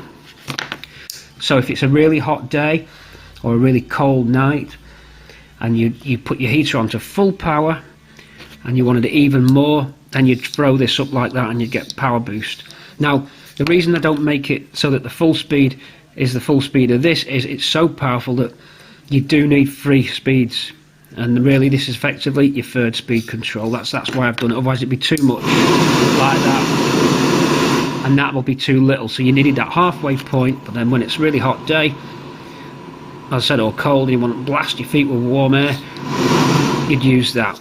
So to really simplify what I've just said is that the steering control, the steering column choke slider gives a 3rd high boost speed, and the other slide controller, the standard Cortina one, just gives you the 2 intermediate speeds with off on as well incorporated on it. So we've just got to build that up now.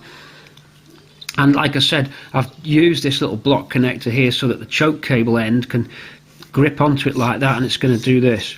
Now the range of the choke isn't enough to turn this completely off, but that doesn't matter because this is only kicking in on its last half of its scale, which suits the choke lever range of operation or deflection.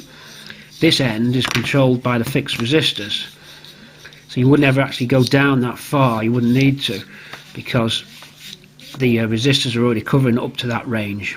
So that's how it works. It's an extra boost on your steering column. We're going to wire that in. The reason we're going to wire it in is it's a separate subloom, and the module itself is hidden a little bit further back behind the ducting. Now I will be able to get it out when the dash is in, but I just want to plan out the layout now before the dash goes in. This module is going to slide in. It comes in a little box, and we're going to slide that box behind one of the ducting tubes, get the cables and the subloom for it built up. The subloom and its own extra fuse as well. So that's what that was all about. I'll take you across to the car, show you what we've been doing. Right, this is where I propose to put the box, and there's the choke output. Here's the choke here. There you go. I've just mocked up the column there, just roughly, but choke's on there. Just check the steering wheel was all alright, and that was lining up good. We've got the washer jet in. Hold on while I crawl across. Low down action for you.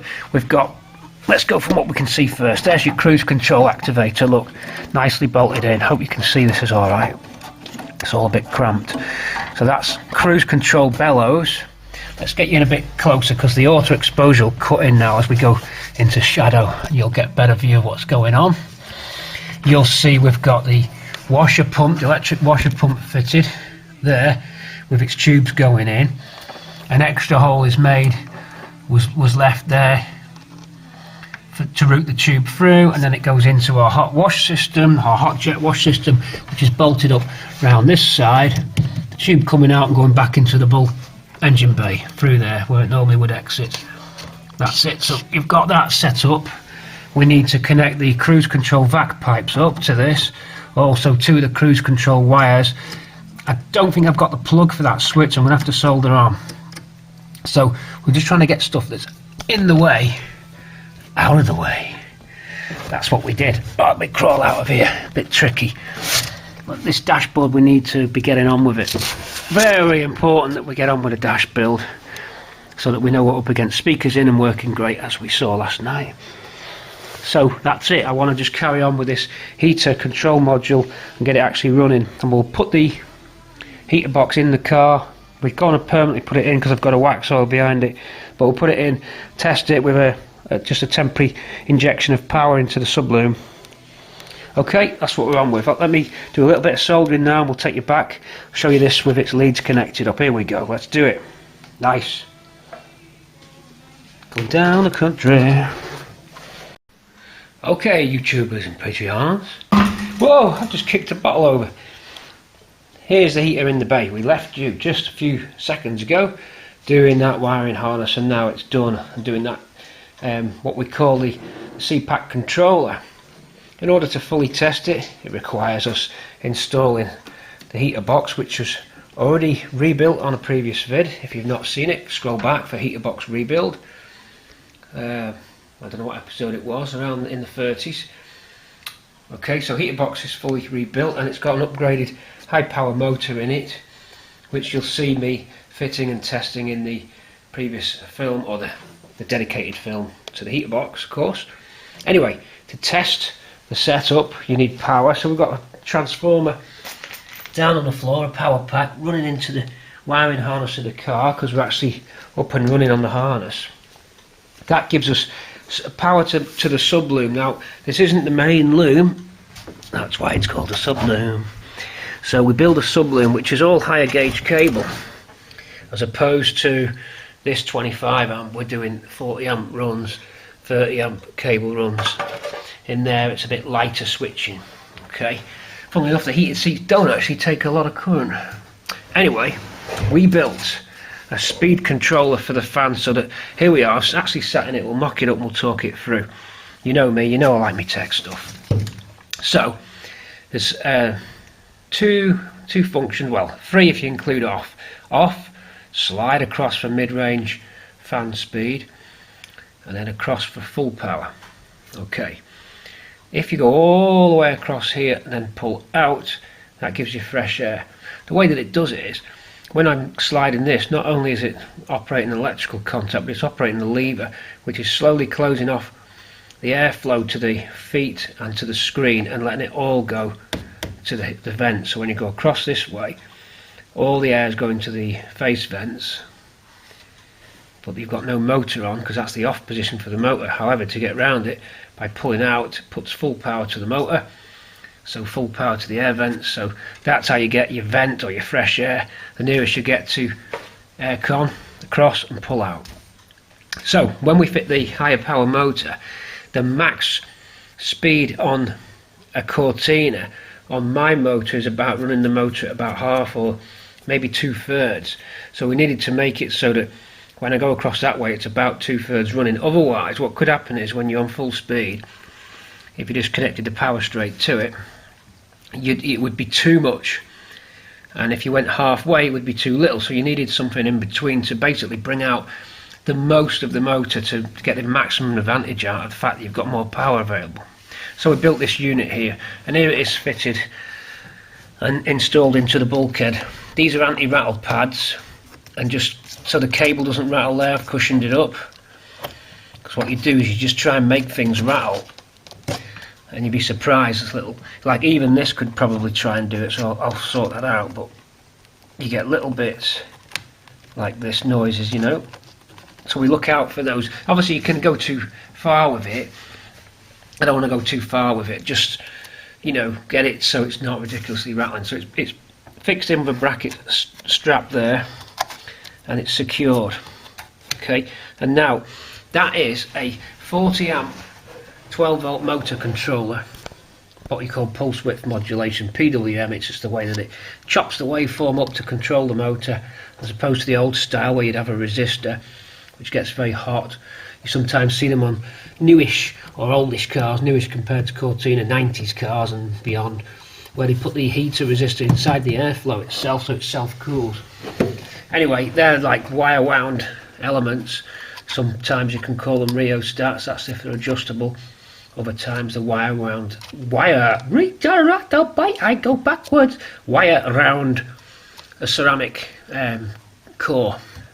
The ceramic can take the heat, but they get very hot and they're unreliable. Not that this necessarily will be any more reliable because it's solid state and it's more complex, but it's certainly got control. So what we did was, the box comes with a knob controller on it, which we took off. As you saw, we've placed it with this slide pot here. Now I've sort of fixed that to the side and everything's inside there.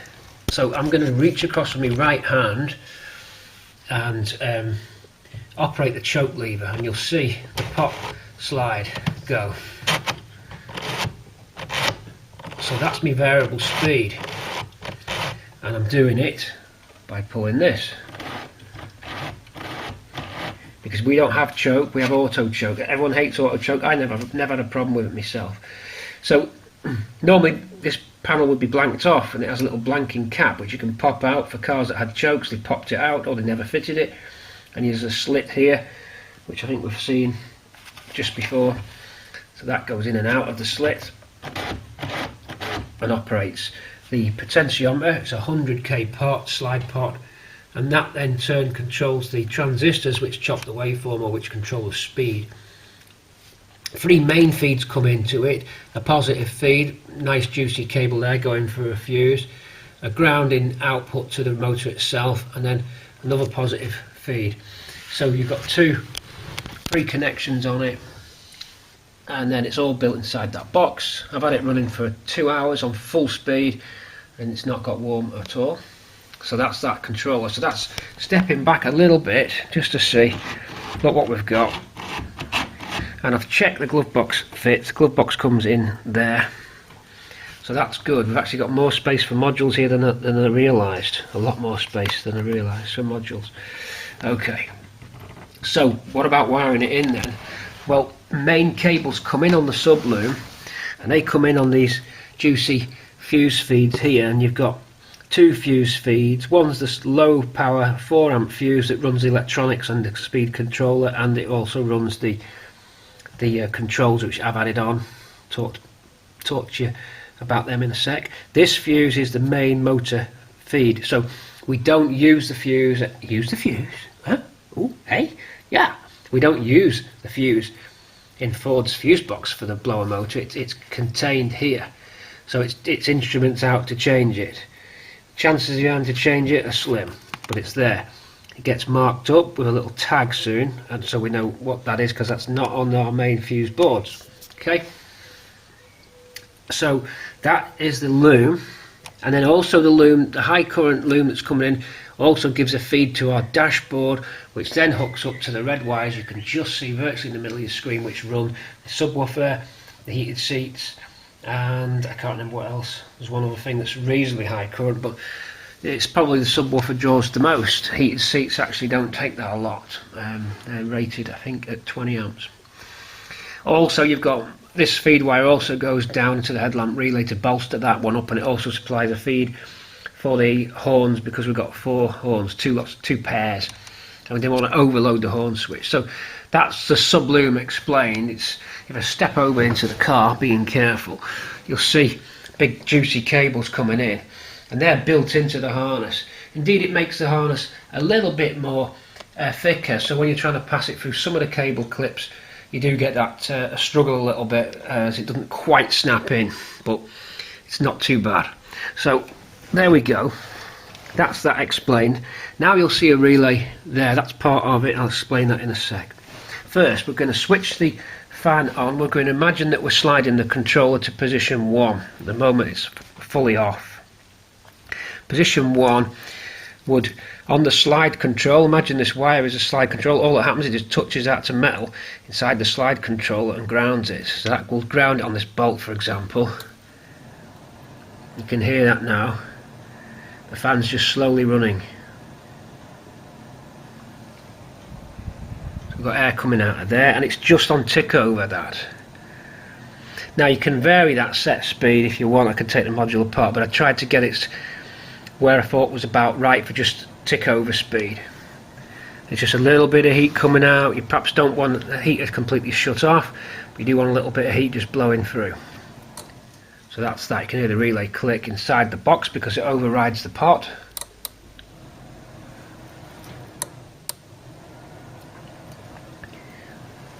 So that just accesses a resistor network, which was, I think, a bank of 5. No, it was a 470k, 470 ohm, no, 447k and a 22k joined together at that intersection. The transistor circuit liked it at this speed. So basically, touch that wire on there and it runs the controller at quite a slow revs. Roughly the same as the slow revs on a Cortina standard. Might be a little bit slower, not sure. Hard to tell. It's possible. It's hard. You could probably tune that in a bit more if you needed to. The next wire, let's make sure that's off. The next wire is the fast speed,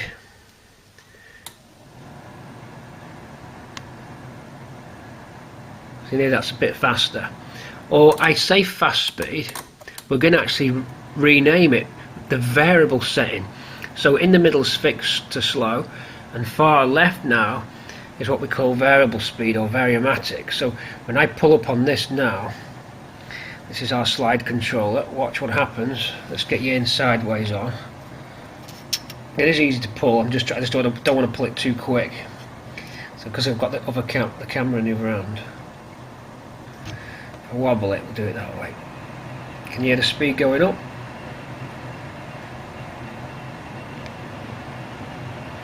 Whoops, see what I mean?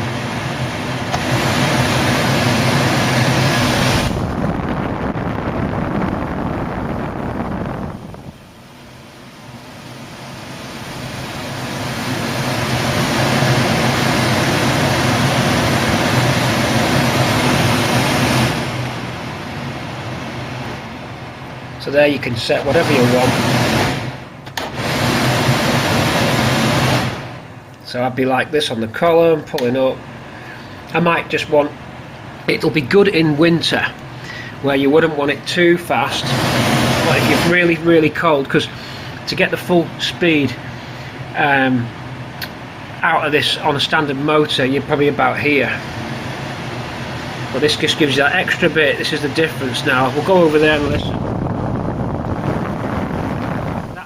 Bit, so just a third more power, I would say, towards the last end of the scale.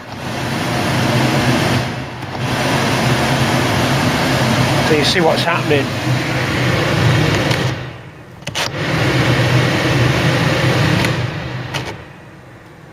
So if you're all the way back, you're just a little bit quicker than the slow speed setting. So you've got basically two slow speeds, and then anywhere you want between there, you can set it about wherever you want it, I suppose. You can set there and then turn it off, and it'll always be back to that setting.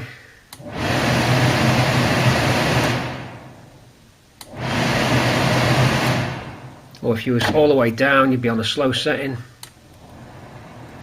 and if you was on the middle position, even slower. I must admit there's not much between those two. You could park it there if you wanted. I can easily calibrate this. It's just the old principle. I'll probably set it there.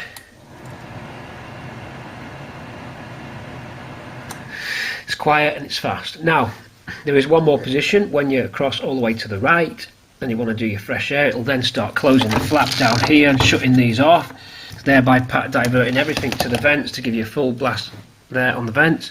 We do that by simply overriding this unit, so it gives it less work and it doesn't have to run at full chat all the time. Not that it can't handle it, but we can just completely remove this out of the equation. This is basically only used on the vary setting. It won't be used now on this pull-out setting because we're going to tap into the pull-out switch, slightly modify it on the console of the heat fascia because it's actually linked with the far one to the right. We're going to cut the band link between them.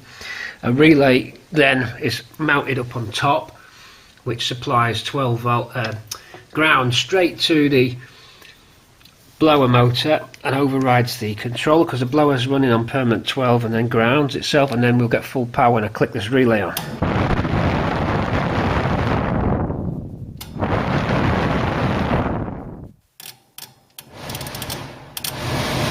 Can do it there.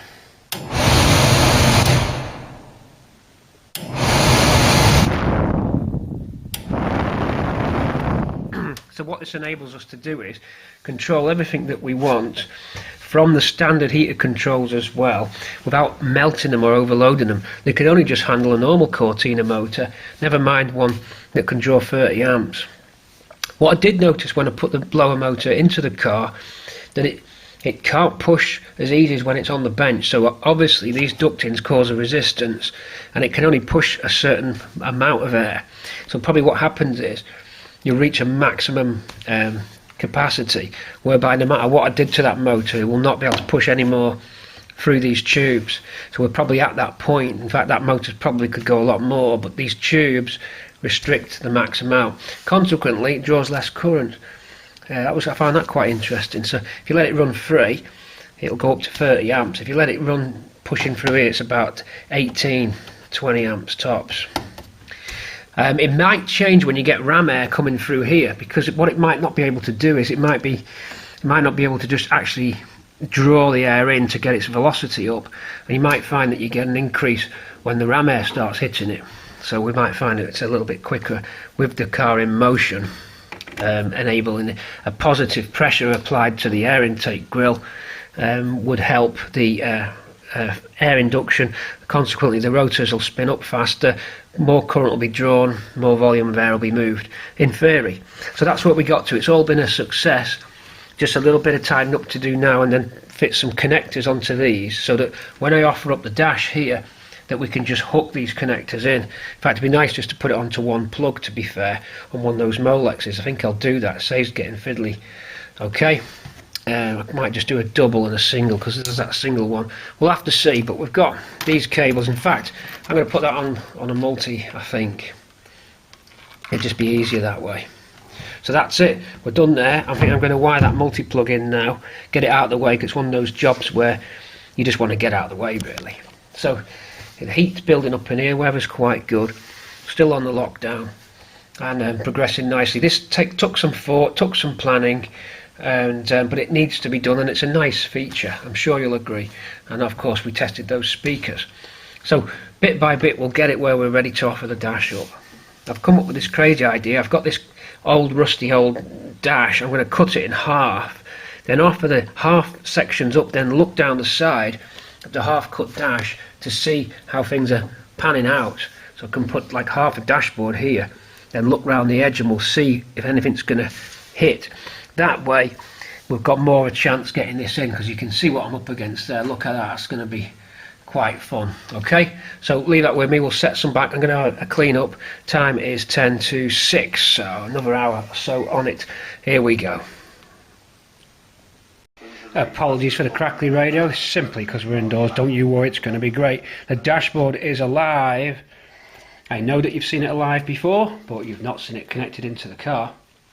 A simple extension loom was built here, look, which is just extension of the bulkhead connectors used from some scrap wiring harnesses, just so they could reach into the bay and hook up the dashboard into the front loom. So the front loom now talks to the rear or the internal loom and powers everything up. So we're on with everything as normal again.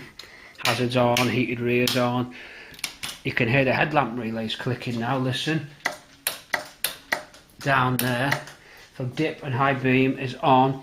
So everything's starting to come alive. What we need to do, you knew that I was building that heater control system just a few clips ago. So we've got the Molex on it. We're going to have to make a slight extension lead just to bring it into the dash at this point, then cut that down later when the dash is fitted, or basically just have it ready to go, just so that I can then run that up on here and test that fan system. Slightly change the idea.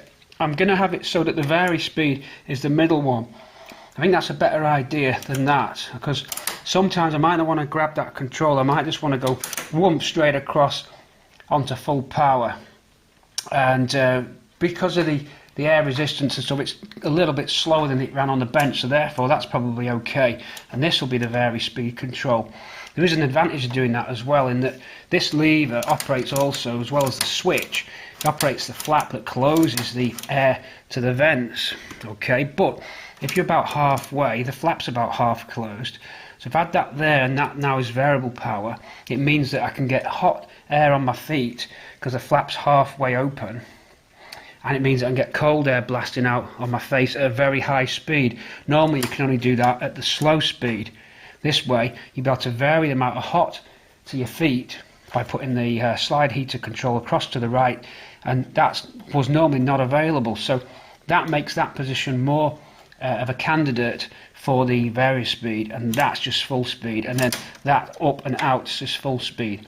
I think that'll work better. So, but it could always be swapped. I'm going to make it so that the wires from it, the plug, is around this area, and if I ever want to reconfigure it, it would just be a case of swapping the wires around, so everything will come out onto there. So I think that's a better idea. These ideas evolve, especially with something new that you've never you know, tested before, or not so much tested, but you know, designed, and you can kind of like get a feel for how you want it to be. So speakers in, and we know that we've got the radio on at the moment. I can't put music on for obvious reasons, but I can show you it's really good. Let's just do a few quick clips. See what we pick up. We'll pick some up in, in here. If I go to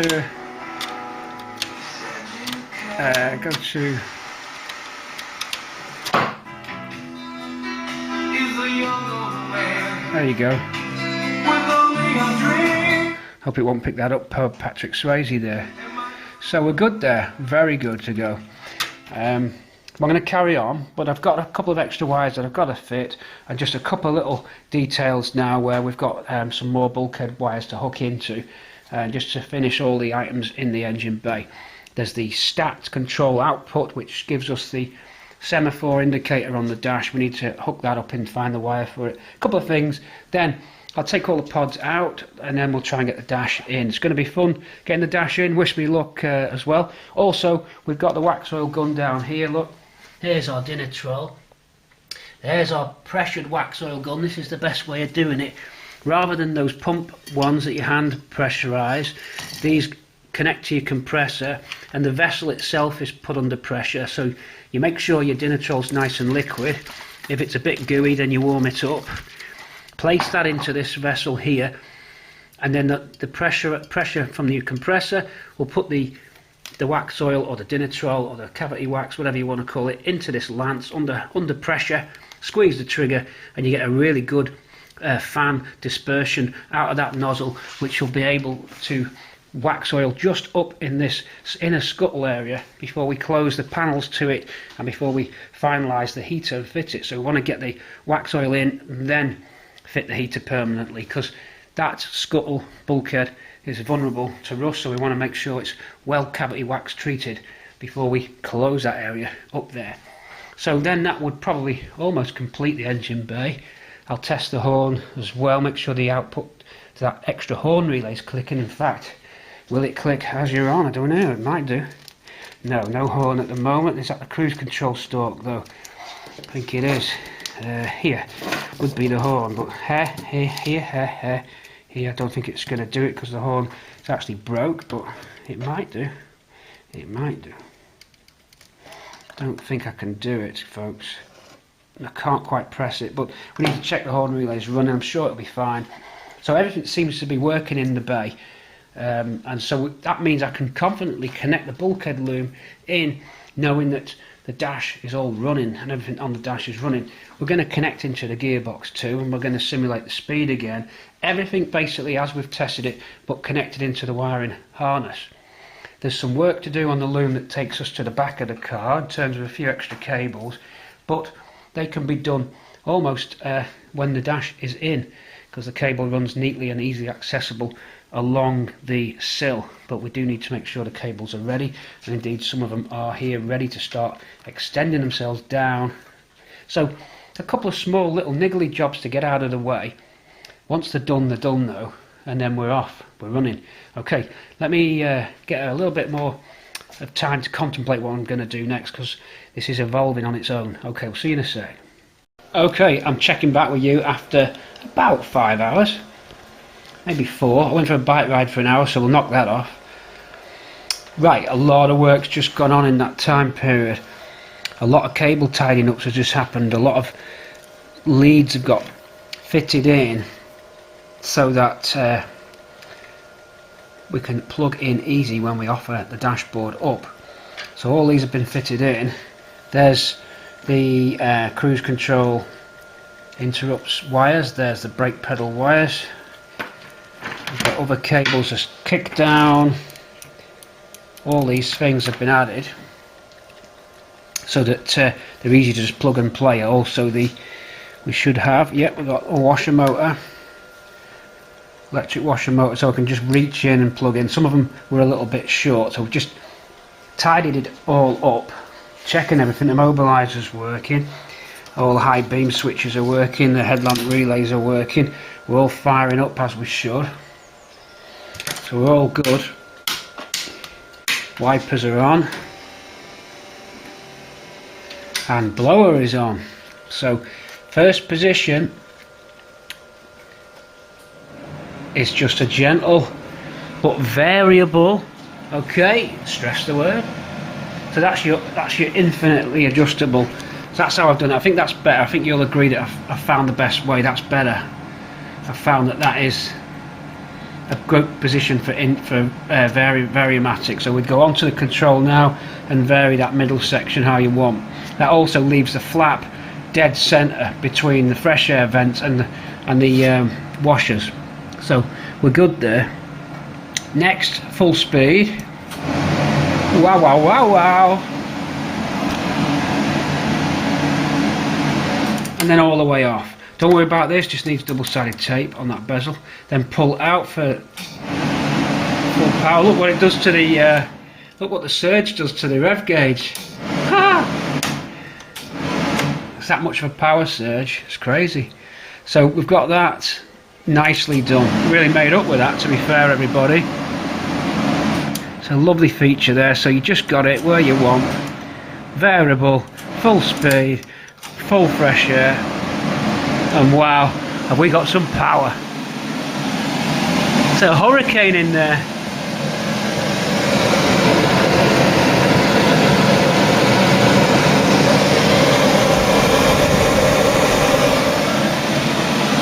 Okay, so that's today's work done. I'm having a well-deserved break now. Off I go inside to cook my tea. We've proved the point that the main harness works. We got the horn relay going. It's a faulty horn switch on the stalk. Headlamp relays are all kicking in. We're all good there. We've got our auxiliary power feeds. This plug supplies the signal back from when the fan's physically turning or inducing a current. There's a special sender which sends a 12 down this line, which sets a semaphore off on the dashboard. We built that semaphore when we did the dash build. That's the hookup point for it, so it's a diagnostic point to check it. It's quite a sophisticated bit of kit. So that breaks into the loom. That would have been your heater, fan, blower pickup, but because we're dedicated with them 30 amp cables there, we discontinued that run. Them 30 amp cables giving that beefy motor the juice that it needs. Okay, so everything running there. We've got an extra relay to fit in, and we've got another sub loom to fit. A little mini loom we built just goes across here for the other set of horns. It's twin, 2 lots of twin horns. So that's all done. I think all the electronics are working. There's only one thing left to do, and that's just to run up the cruise control, but I've no reason to believe anything's any different than the extensive testing that we already did. All the modules have come to life, everything's working. So that is it for tonight. I'm going to call that a successful day as we slowly begin to get this dashboard ready to dock into the car so that it's quick plug and play. Of course, I still think that there's going to be some squishy wires, which is why I'm probably tomorrow going to cut a spare dash in half, an old rusty dash, and use it to mock up the 2 halves, and we're going to really check. I better get that. God, just when I was halfway through filming as well. So I had to take that phone call. Someone I know's dead from Corona. Finished off in a nursing home. Bobby gone, dead, finished. So my mate's dad just died. So coronavirus killer. I'm going to go in. So yeah, we're there. We shall see you tomorrow. Over and out. But everything's worked. We're good. We're going to go and reminisce over Bobby, who just passed away. It's a killer. That's why you gotta just be so careful, and we've gotta keep the distance. Catch you tomorrow. It'll pass, the whole thing. Inevitably one day.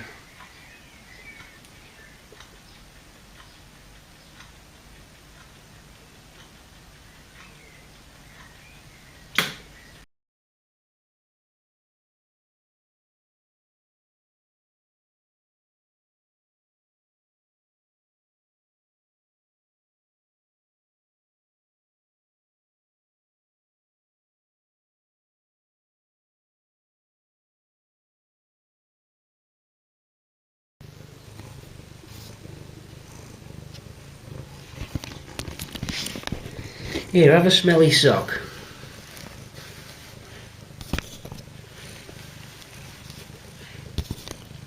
I want to share a revelation that I've had during my time here. It came to me when I tried to classify your species. You want to know what it is? A virus, Mr. Anderson. Somehow I feel like I've been infected with it. A virus, Mr. Anderson. A virus. There's something stuck on your whiskers. Let's go and do that engine. Get out of there, my jeans. There's nothing under there, lad.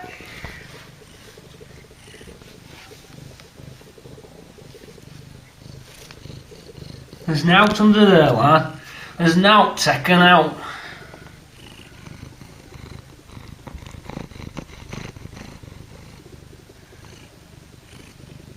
Absolutely nought taken out.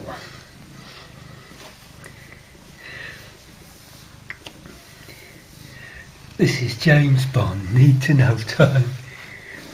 This is James Bond, need to know time. Where's the guns, the other ones, the old ones? We sold them. We needed the money.